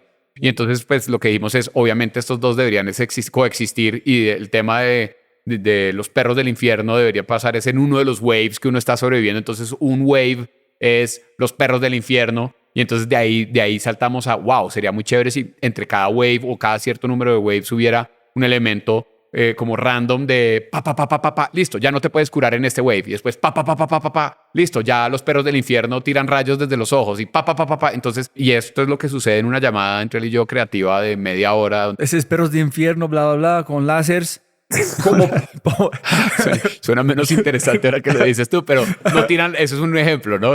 Pero ponen un documento, dibujas, ponen un papel. Queda en un documento. ¿Cómo es transferir esta creatividad a realidad? Quedan en un documento de escritos. Tenemos un Google Doc abierto, compartido. Normalmente yo trabajo en presentaciones porque son más visuales. No me gustan los documentos tipo Word porque pues no, además es imposible meter fotos ahí sin que todo se descuadre. Entonces yo manejo presentaciones y entonces en la misma presentación, oiga, sería chéverísimo esto, vamos escribiendo. Y eso crea un primer documento, un documento más chiquito. Pero siempre tienes un documento abierto. Sí, casi siempre estamos documentando eso. Por ejemplo, esta llamada ayer era específicamente para hablar de eso, entonces el documento estaba listo. Hay veces que estamos simplemente hablando, no sé qué, es como, hey, un momento. Y entonces tengo un apoyo, que es una aplicación que yo tengo en el celular que se llama Clear, que es para anotar ideas y uno hace swipe y borra la idea y si ya la hizo, la cancela. Y entonces aquí es donde tengo como las tareas. Y si estamos en una conversación como súper creativa, etcétera, saco el cuaderno y después eso lo convierto en un documento. Pero entonces sí estás documentando las cosas. Sí, pero no una forma rígida. Exacto, es mucho más líquido, digamos, es mucho más... Mire cómo funciona. No estás documentando la rigidez, pero documentando la creatividad. Es como al revés que tú imaginar. Exactamente. Entonces, por ejemplo, si tú miras un documento de diseño de cualquier otra empresa, tiene una cantidad de burocracia, el número de versión, quién lo hizo, última edición, etcétera, etcétera. Pero ese no es documentación, ese es comunicación. Depende. Yo siento que la comunicación se da es en la conversación. ¿Qué pasa? Ese documento queda hecho y mi siguiente paso es nutrirlo. Digamos, por ejemplo, los perros del infierno, ¿cómo se ven? Entonces buscas referencias. Entonces ahí puedes, por ejemplo, ir a Midjourney y crear algunos perros del infierno a partir de inteligencia artificial, o porque ya se puede hacer eso, que es muy cool. O antes simplemente googleabas y buscabas referencias, haces un slide de chacha. Y el siguiente paso es hablar con el equipo de arte y discutirlo. Bueno, traen, entonces, ¿qué se imagina? Entonces, no, pues estos tipos deberían... ¿Estás documentando al mismo tiempo allá? Ahí sí simplemente se habla y ya las personas que están trabajando, ellos empiezan a nutrir el documento de su lado. Ahí ya no estás documentándolo absolutamente todo. Ahí se discute, no es tan rígido. ¿Cuándo documentar la creatividad y cuándo no? Ya sabes en qué dirección se va. Exacto. Perros de infierno, qué forma, qué tamaño, ellos están documentando porque ellos tienen que ejecutar. Exacto. Pero vos no, porque ya pasó la parte de idea hasta... Okay. Exactamente, sí. Ahora, la documentación de ellos no está sobre ese documento. La documentación de ellos está dentro de sus documentos propios internos. Entonces, al final del día, que es algo que ayuda mucho, es que tú tienes un solo documento que es el documento de verdad, pero no es un documento lleno de información, al menos no escrita, sino ese documento después vienen los conceptos de los personajes y se ponen ahí. Entonces ya no tienes los perros del infierno hechos por Midjourney, sino ya tienes los perros del infierno hechos por nuestros artistas a partir de las referencias de Midjourney. Con imágenes en el documento. Con imágenes en el documento. Sí. No mueven a un PowerPoint o un Keynote. Quedan ya... Queda en ese Google Doc compartido. Sí. Brutal. Entonces, un hermano de otra madre. Sí. De creatividad. Sí, tal cual. Y después entonces entra el programador y adivina qué pasa. Hace preguntas sobre el documento. @Jairo. Esto puede pasar así o así o así. A veces simplemente se contesta o se agrega una línea de texto contestando lo que pregunta el programador. O a veces eso crea un nuevo documento. O a veces es un nuevo slide dentro del documento donde, sí, esto necesita mucho más información porque la información que hay no es suficiente. Pero entonces la información se da es a partir de la conversación que se está teniendo y no adelantándose a todo lo que puedan preguntar y a todo lo que pueda pasar en el juego, ¿me entiendes? Pero que tú tienes la idea que tiene que ser 6 piernas porque la forma en alguien dice no es posible, o ellos dicen, hey Jairo, yo creo que es brutal, pero no sé si vale la pena, cuéntame si la creatividad es más importante con la forma. Exactamente, esa es la parte de comunicación. Entonces hablamos, porque nuestro productor nos puede decir, no, pues sacamos las 6 piernas, pero este bicho está listo en octubre. ¿Para qué quieren ese feature? No, ese feature es un feature importantísimo porque va acompañado de esto y esto. Entonces hay incluso decisiones de negocios en ese momento. Que tenga 4 piernas, no pasa nada. No se sacrifica nada. Entonces vas al equipo de arte. Ahí hay una iteración. Vas al equipo de arte y le dices, hey, tiene 4 piernas, no 6. ¿Cómo quieren volverlo a pintar? ¿Cómo quieren volverlo a diseñar? Y hay muchas veces o incluso tiene 4 piernas y el equipo de arte es el que dice, hey, sería brutal que tuviera 6. Hey, programadores o productor, esto tiene algunas consecuencias en la línea de tiempo o no. Ahora, imagínate donde todo eso estuviera rigurosamente documentado todo el tiempo, pues tendrías, que pasa mucho, que no estoy diciendo que no funciona, porque funciona, pero es un proceso mucho más lento, tendrías 5, 6, 7, 8, 9 actualizaciones a un solo documento mientras estás teniendo todas esas conversaciones, ¿me entiendes? Entonces vamos a nombrar este podcast Perros del Infierno, ¿no? Con láseres. Con láseres. Listo, entonces ¿cómo John es tu hermano de otra madre? Alejandro. Johnny Casamacina. Sí, que él llegó. Vengan para acá, etcétera. Y una vez hablamos con Johnny, entendimos que ellos tenían una visión que nos gustaba muchísimo para el juego de Jam City. Y de ahí en adelante nuestro foco, digamos, en el siguiente paso para Brains fue estar con Jam City, tener el éxito con Jam City. Pero ¿cuándo fue la oferta? ¿Qué dijeron? ¿Cuándo saben que quieren comprar? ¿Ustedes cuánto tiempo? Dame los detalles de... Ellos nos escribieron, nos mandaron un correo diciendo, hey, nos gustaría tener una conversación con ustedes, etcétera, y vinieron a Bogotá. Vino Josh Iguado, se sentó con nosotros, tuvimos como 2 o 3 días donde hablamos de potenciales escenarios, etcétera. Entonces llegan a Bogotá, nos reunimos con ellos, y después de la visita a Bogotá, unos semanas, días después, hacen una oferta, y pasa lo que siempre pasa en todo este tipo de cosas, pues que hay una negociación, y creo que duramos como un mes negociando, como un back and forth de negociación. ¿Cómo te sentiste cuando ellos dijeron la oferta? ¿Te sentiste orgulloso? ¿Te sentiste nervioso? ¿Ustedes se sintieron que esa es la empresa que queremos, que tiene parte de Brains? ¿Fue duro como entregar su niño? No, esa parte no. O sea, hay varios sentimientos. Y es algo que he hablado mucho con mi esposa. Yo todavía no tengo muy claro qué es el éxito para mí. Entonces, digamos que para mí fue como algo que me sentí tranquilo, en el sentido que era un hito que yo sentía que la compañía tenía que cumplir y que nosotros además teníamos que cumplir para poder prolongar la existencia de ese equipo que estaba con nosotros ya con una mayor seguridad, pues porque ser una empresa independiente tiene una cantidad de riesgos. Pero ¿por qué ustedes no decidieron, huevón, somos de putas, vamos a adquirir otra empresa como Jam en construir nuestro propio Jam City? ¿Por qué necesitamos a alguien más? Buscamos capital, mira que tenemos juego del año, juego de este. Si este no funciona, ok, Jam City. Es una buena pregunta. Yo, de pronto, ese no es mi objetivo de vida. Mi objetivo de vida es hacer juegos, es estar haciendo juegos, no estar manejando la compañía. ¿Y el Alejo es igual? Un poco, sí. Por eso nuestro ADN es hacer un juego a la vez. Creo que esa limitante, creo que esa limitante en cierta forma nos evita ir por ese camino. Mi objetivo nunca fue hacer Jam City. Mi objetivo fue hacer el juego más cool, más jugado, más... Creo que parecido en ese caso creo que hay directores de cine cuyo objetivo siempre ha sido hacer las películas más chéveres, pero no necesariamente ser el dueño de la productora del publisher, ¿me entiendes? Ahora, me gusta mucho emprender y me gusta mucho, y soy muy consciente de la necesidad que tiene uno de estarse rodeando de personas que sí tienen esa otra visión diferente, y esa es la razón por la que uno entra a Jam City, y esa es la razón por la que incluso hicimos este spin-out de Playlabs, porque obviamente Chris de Wolf y Aber tienen esa visión y pues nos complementamos, porque yo les puedo entregar el mejor juego que hay y una experiencia a la que todo el mundo hable, y ellos están pues más o menos construyendo siguiente MySpace, ¿me entiendes? Entonces, la parte de discusión, Jairo, fue más de plata, no me importa. Solamente quiero saber si ellos dijeron unas restricciones de creatividad, ustedes dijeron no. Este es un no negociable. Solamente quiero saber esta parte de la plata, no me importa. Eso fue la parte más importante y la parte más fácil de negociar con ellos. Fue súper chévere y puedo decir con total tranquilidad que tuve toda la libertad creativa y tuve todo el apoyo que se necesitó de ellos durante estos años. Nos dejaron operar.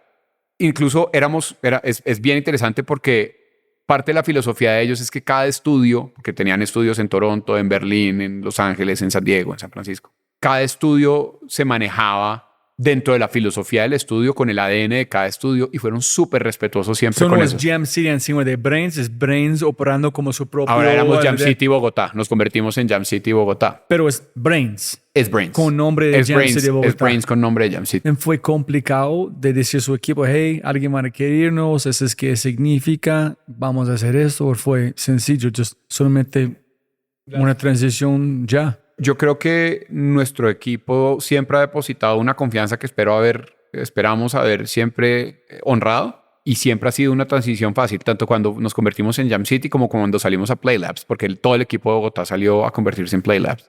O sea, no dejamos a nadie, no man left behind en esa transición a Playlabs, y realmente creo que es una confianza que ellos han depositado en nosotros, que nosotros siempre hemos sido muy cuidadosos de honrar. Y esas transiciones han sido bastante, digamos, limpias. ¿En cuánto tiempo con Jam City?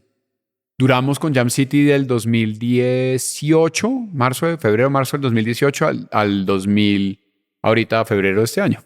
Casi 5 años cumplidos. ¿En qué hiciste para Jam City? Trabajamos en World War II, porque ese era parte del queremos World War II. Queremos World War II, lo lanzamos, lo mantuvimos. World War II estuvo funcionando salió en el 2016 y estuvo funcionando hasta noviembre del año pasado. Y ya cuando World War II había cumplido su ciclo como producto, empezamos a explorar potenciales nuevos juegos. Y durante esa exploración fue que Johnny fue el que empezó con el tema de qué pasa si hacemos un juego de blockchain. Johnny no tenía ni idea de blockchain, yo tampoco. Y Johnny hizo un primer documento de esos súper de alto nivel, que fue la idea original de Champions Ascension, y nosotros empezamos a explorar cómo entregar eso ¿Qué es Champions Ascension para la gente que escucha? Champions Ascension es un parque de diversiones, realmente. Champions Ascension es un parque de diversiones donde la atracción principal es una arena donde uno tiene sus personajes que colecciona como Pokémones, hagan de cuenta, y se agarran en la arena. Pero a diferencia de Pokémon, el gameplay es diferente. Es un fighter. Es Mortal Kombat, es Street Fighter, es Tekken, Soul Calibur. Entonces, pues son peleas súper divertidas. Hacer un fighter es un género bien específico, bien difícil de hacer, porque poco a lo que ibas tú, cuando me preguntabas si miran los milisegundos, es un género que está asociado a los milisegundos. Si este personaje ataca 2 frames más rápido que este otro, ya tiene una ventaja en el ataque. ¿Quién hace la matemática de definir que es como D&D on crack? Sí, y nosotros tenemos en el equipo Johnny es un súper mega conocedor de ese género, por un lado, y por otro lado, con nosotros trabaja un creativo, que es uno de nuestros directores creativos, que es Chris Tremel, que fue el que hizo el combate de los juegos del Señor de los Anillos de Xbox por allá a principios de 2004-2005. Y eran unos súper juegos, unos juegazos, y él, en cierta forma, fue el pionero del género de Open World Fighting. Ellos se inventaron todo, entonces, pues, imagínate, es un tipo que tiene, pues, décadas de experiencia en el género, y pues la matemática se hace con su experiencia, pero también, en cierta forma, con feeling y prueba y error. Y queremos empezar a explorar ya con nuestros temas de AI, empezar a crear robots que nos ayuden a probar entonces robots peleando contra robots y poder concluir cosas a partir de ahí. ¿Y dónde nació la idea? Johnny es un súper mega aficionado a las películas de los 80s y él quería hacer una arena de gladiadores, le encantaba He-Man y como todo eso. Y afortunadamente él y yo somos aficionados a los cómics, y cuando él me contó la idea original que tenía fue como, wow, esto es como Planet Hulk, y me dijo, tal cual como Planet Hulk, es una saga que creo que en las películas de Thor alcanzan a mostrar algo de eso, de cómics, donde a Hulk lo exilian los Avengers y todo eso, pues porque es demasiado peligroso para el mundo, porque es pues es literalmente la criatura más fuerte que hay en el universo, y lo mandan a un planeta, lo duermen, lo drogan y lo mandan a otro planeta, y él termina atrapado como gladiador en un planeta. Primero creo que pierde la memoria y poco a poco se casa y tiene hijos y bueno, o sea, vive toda una vida en otro planeta y después vuelve a la Tierra a cobrar venganza, y esa es otra saga que se llama World War Hulk. Pero digamos que en ese momento, en ese planeta, que creo que se llama Scar, cuando pelea, pues tiene una mezcla interesantísima del tema como gladiatorial romano, pero también espacial, porque pues pelea contra extraterrestres, entonces es una mezcla súper interesante de tecnología y estética antigua. Y era un poco a lo que nosotros queríamos ir con Champions, pero también queríamos crear un mundo inmersivo donde no solamente fuera la pelea en la arena, sino qué pasa cuando estos tipos están fuera de la arena. Entonces nos sentamos junto con el que en ese momento era el vicepresidente narrativo de Jam City, que es Ryan Kaufman, a escribir el mundo, a escribir los personajes, las clases, las razas, las familias que viven en ese mundo, las motivaciones, todo. Y cada familia que vive en este universo tiene obviamente un backstory y una motivación, y los jugadores son realmente lo que nosotros llamamos los maestros, que son los coleccionistas, pues los coleccionistas no, como los entrenadores Pokémon de estos champions que provienen de diferentes familias con diferentes backstories. Entonces hay Undead, hay Celestials, hay Champions que vienen son como ángeles del cielo. ¿Cuánto tiempo demoró para armar esta historia, en inventar este mundo? Eso lo hicimos como en 6 meses y it's ongoing. Nosotros lanzamos ya casi como 2 volúmenes de lore, de historias que escribimos entre los diferentes miembros creativos del equipo, con backstories de los personajes, con la historia de los maestros. Todo eso ha tomado, digamos, el core, la parte inicial tomó como 6 meses. Y esto es un trabajo obviamente que es interminable, que es seguir nutriendo la historia del mundo a partir de escribir eso. ¿Qué manda qué? ¿La historia manda el gameplay o el gameplay manda la historia? Es una buena pregunta. Muchas veces depende del juego. Yo creo que en nuestro caso es cíclico. Te explico. Por ejemplo, en la historia determinamos que hay una familia que son las Aos, que son como priestess, ¿no? Como sacerdotisas, pero son no muertas, o sea, son undead. Entonces son como zombies. Y entonces eso está establecido en la historia. Tienes en el gameplay que respetar esa historia, porque pues no pueden obviamente tener una espada gigante y armadura porque son sacerdotisas, son dead, etc. Entonces su forma de pelear es muy específica a esa narrativa que ya creaste, ¿verdad? Pero una vez estás ya creando como ese gameplay y esa cosa, eso tiene unas consecuencias que después la narrativa tienes que revisitar. Entonces haz de cuenta, no sé, creas un modo de juego donde solo pueden jugar esas sacerdotisas, ¿verdad? Digamos, solo las sacerdotisas pueden jugar. Y porque no sé, se abre por las noches y bla, bla, bla, bla. Y entonces ahora necesitas una historia para justificar, o para más bien para para colorear eso. Entonces ahora vas a la historia y dices, bueno, ¿por qué las sacerdotisas son las únicas que pueden participar en ese modo de juego? Porque el emperador que es no sé qué dictaminó y entonces hay un decreto, y entonces vuelves y sacas una historia donde se cuenta la historia y entonces ahora tienes una narrativa que nutre esa parte del gameplay. Cuando ustedes saben que, huevón, es tiempo de lanzar, no más hablando, es suficiente, vamos con todo. No, muy parecido a World War II. Digamos que como este era un proyecto soportado en blockchain, en ese momento los proyectos de blockchain era muy habitual hacer un lanzamiento pago de los coleccionables, como la colección Génesis de NFTs. Entonces hicimos un lanzamiento en febrero del año pasado, el 27 de febrero, que por cierto no celebramos. Cumplimos un año hace 2 días. Y sacamos una colección Génesis y vendimos 7,622 champions. Todos son únicos, no hay ningún champion igual que el otro. Todos en 3D y todos se pueden vivir y manejar dentro del mundo y caminar por las calles. Entonces es una nota. Y una vez ya habíamos lanzado esos champions, empezamos a trabajar nosotros le llamamos el Slice of the World, ¿sí? El Slice of Messina, que es el nombre del mundo. Y lanzamos primero una taberna donde uno podía jugar dados y parchar con los amigos y tener un tema de voz ya activado, entonces puedes hablar con las otras personas que... Cuando actualmente pueden usar la persona que compraste. Exactamente, actualmente.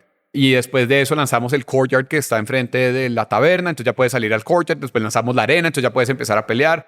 Después lanzamos unos personajes que son unos street urchins, como unos gamincitos que van por ahí, que son para las personas que no son dueñas de Champions. Entonces ya, si tú no tienes Champions, puedes jugar Champions gratuito. Tú puedes ser un vagabundo. Puedes ser un vagabundo en el mundo, exactamente. Entonces, y puedes igual jugarla en la batalla, usas un Champion que te presta a otra persona. Y como cada espacio fue dictado del uso de las personas o fue un game plan. Primero aquí... Un game plan. Y ahora, dentro de la taberna, por ejemplo, teníamos un juego de dados. Y ese juego de dados fue evolucionando, eso sí, a partir de la interacción con los jugadores. Entonces había un game plan, pero pues plans change. Entonces, a partir de cómo vemos que los usuarios interactúan, cambiamos las reglas del juego y vamos mejorando, iterando incluso en temas de UI, UX. Y sí, es parte de la razón porque el juego está en pre-alfa. O sea, realmente el juego está en un estado súper crudo, aunque se ve súper bonito, pero todavía está en pre-alfa. O sea, el juego no planeamos que esté lanzado hasta dentro de un buen tiempo. Ustedes tienen como Gary Vaynerchuk en otros gigantes siguiendo ustedes. ¿Tú sabes esto? En sus Twitters tiene como nombres gigantes siguiendo ustedes. Sí. Es una locura. Sí, lo estamos, no sé. Creo que lo estamos haciendo bien y estamos tomando buenos riesgos, pero también estamos en un espacio donde el que no tome riesgos, ahí en este caso sí se muere.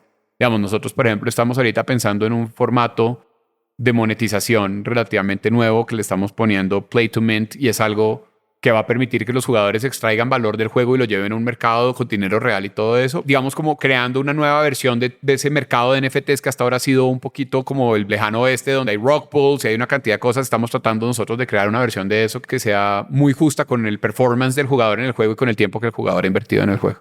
Cuando tú empezaste a tener que exposición en blockchain, empezaste a explotar su creatividad y decir, oh, shit.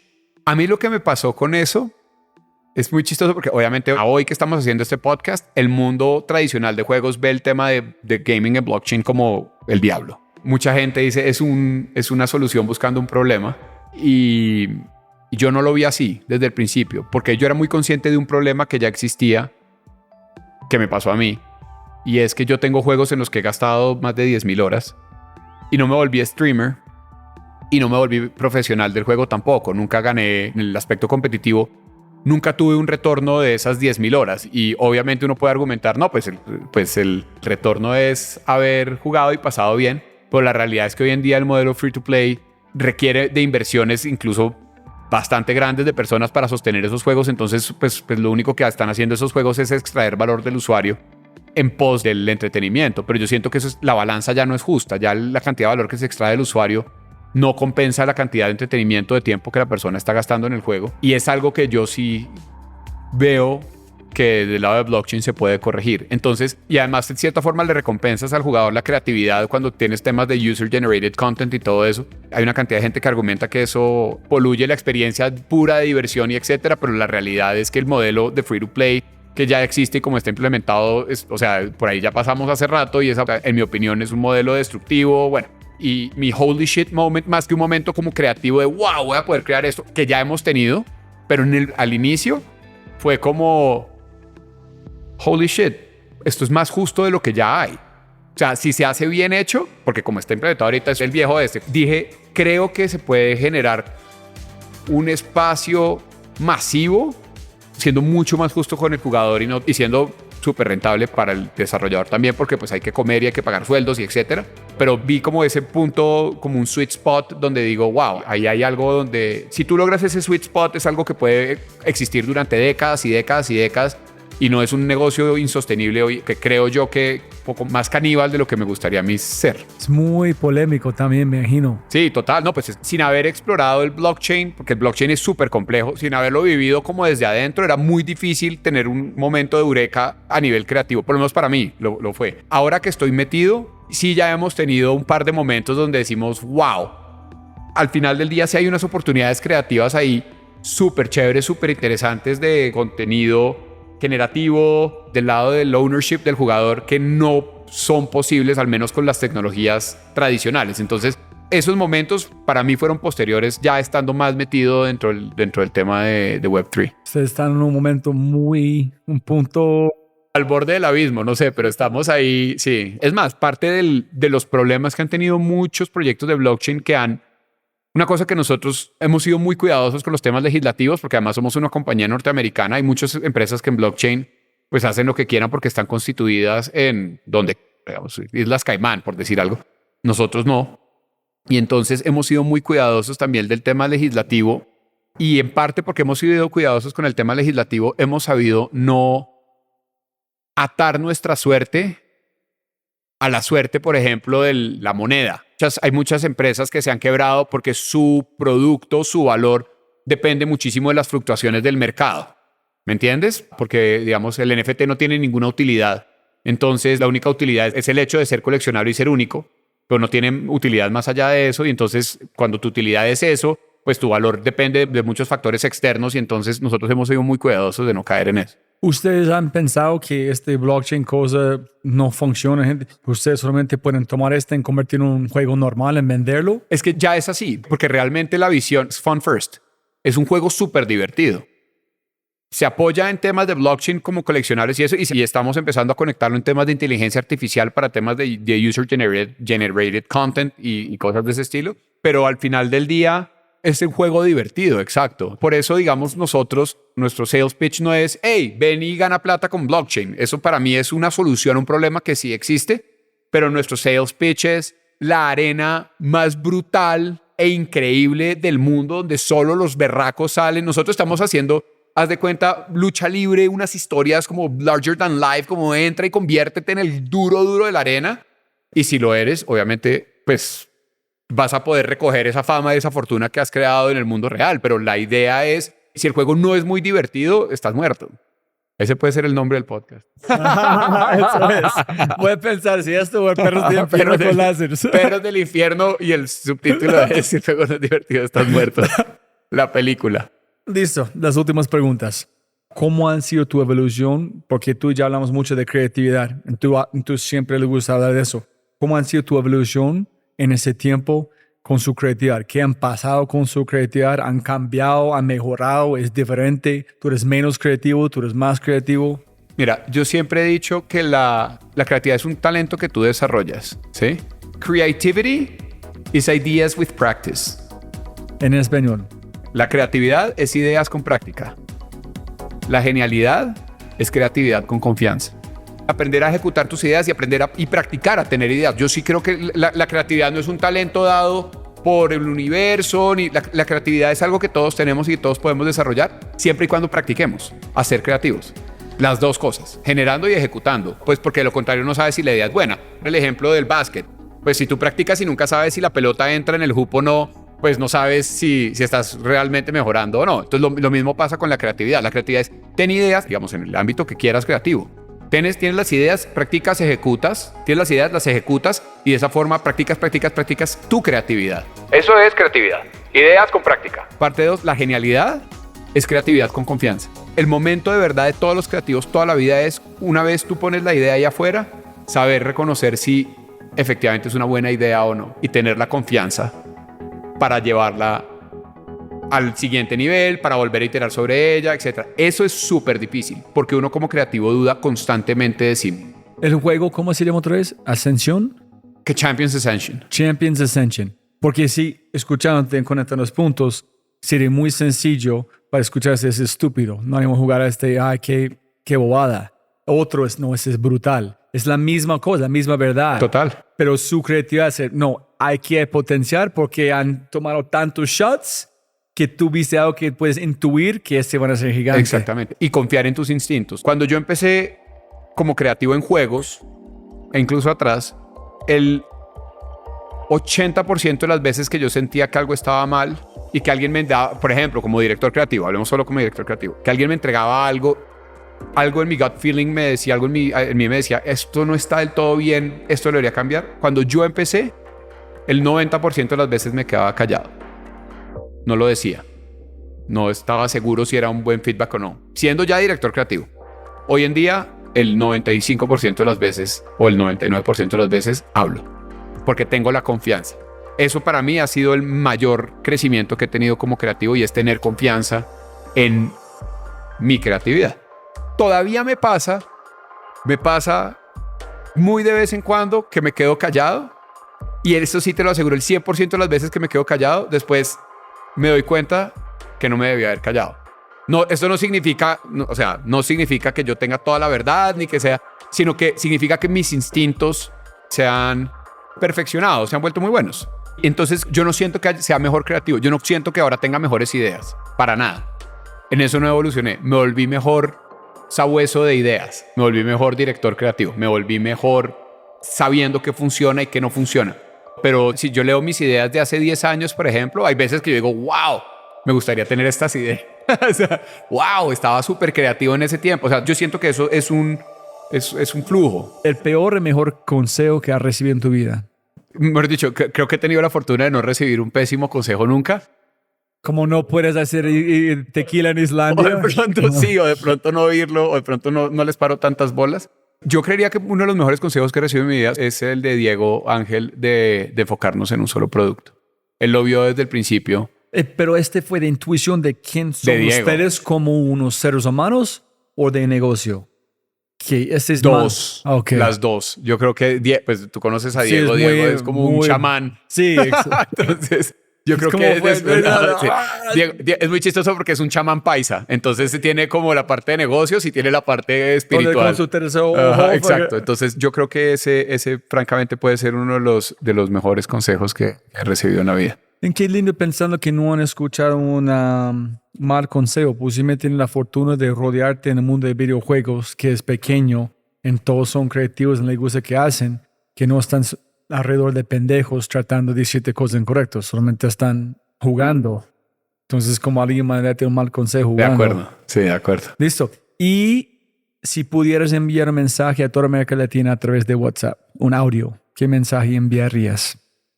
Tengo uno, pero no lo voy a decir porque es muy político. Entonces, puede editarlo. Voy a evitar. Yo vi su Twitter. ¿Si tienes algo a hacer con su Twitter? Sí, tiene algo que ver con mi Twitter, exactamente, sí. Es bien político porque... ¿Dónde está su Twitter para la gente para encontrar que estás hablando? Mi Twitter es Icetoad, ICETOAD 101. Icetoad. ¿No es exec? Lo cambié. Ah, ok. No, Icetoad. ¿Por qué Icetoad? Porque ese es mi nuevo nick en Champions Ascension. Okay. Entonces, tengo una nueva identidad de desarrollador. Entonces, me lo cambié a Icetoad.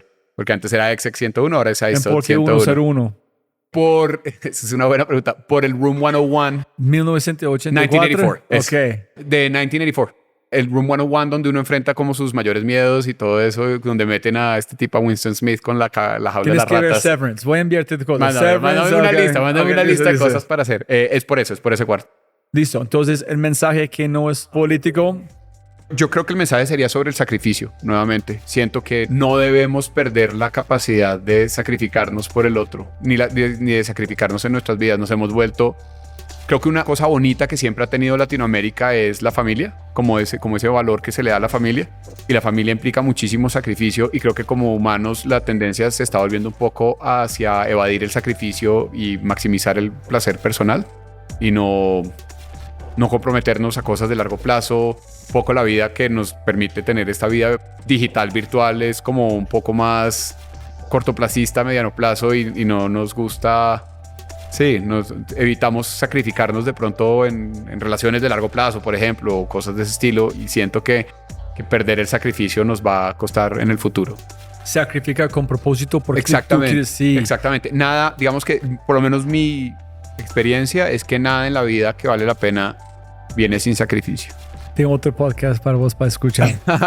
Es increíble. Mándamelo. Él habla mucho de ser padres. Y lo veo, exacto, lo veo justamente desde la perspectiva de ser papá. Voy a complementar no un consejo, sino algo que me dijo mi papá cuando mi esposa tenía 6 o 7 meses de embarazo. Me dijo, ahora sí vas a saber lo que es amar. Yo que he sido toda la vida un enamorado del amor, un enamorado del un romántico absoluto, etcétera. Y yo, bueno, ok, ¿qué tan diferente puede ser? Y eso, pues, obviamente, el sacrificio que es ser papá y el sacrificio que es ser mamá, como lo dijimos al principio, nadie te lo puede describir. Es absurdo, pero yo no sabía que era amar. ¿Listo? ¿Olvidamos de mencionar algo?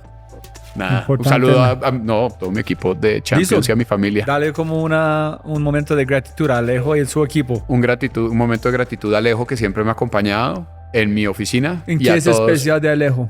Todo. Es un súper socio, es el mejor socio que uno puede pedir. Es un tipo brillante, honesto, absolutamente complementario a mí. Entonces, pues creo que este camino que hemos recorrido no lo hubiéramos podido recorrer sin él. Y obviamente para Alejandra, que así no se me olvidan los nombres, mi esposa, pues ha recorrido esta otra parte del camino conmigo y ve mucho de los sacrificios que hace uno cuando emprende.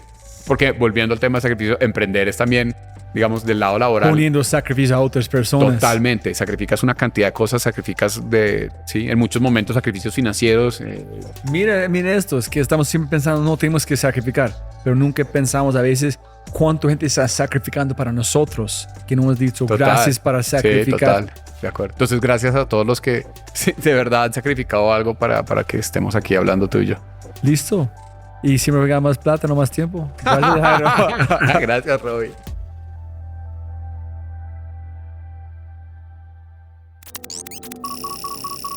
Como siempre puedes ganar más plata, pero no más tiempo. Muchas gracias por escuchar. De verdad, muchas gracias. Espero que hayas aprendido algo, te hayas inspirado y te sientas con ganas de hacer algo imposible. No lo olvides, comparte en tus redes sociales, deja una reseña en Spotify o tu player favorito y cuenta al mundo que The Fry Show es número 1. Y si no es así, yo no puedo ayudarte. Dicho esto, aquí está tu Mindset de Quinto con el mismísimo Jairo Nieto sobre el arte de construir un MVP. Para la mayoría de las personas, estoy hablando en empresas, innovación, ejecutando, startups, obviamente, hacer un MVP es extremadamente difícil porque significa construir en lugar de hablar.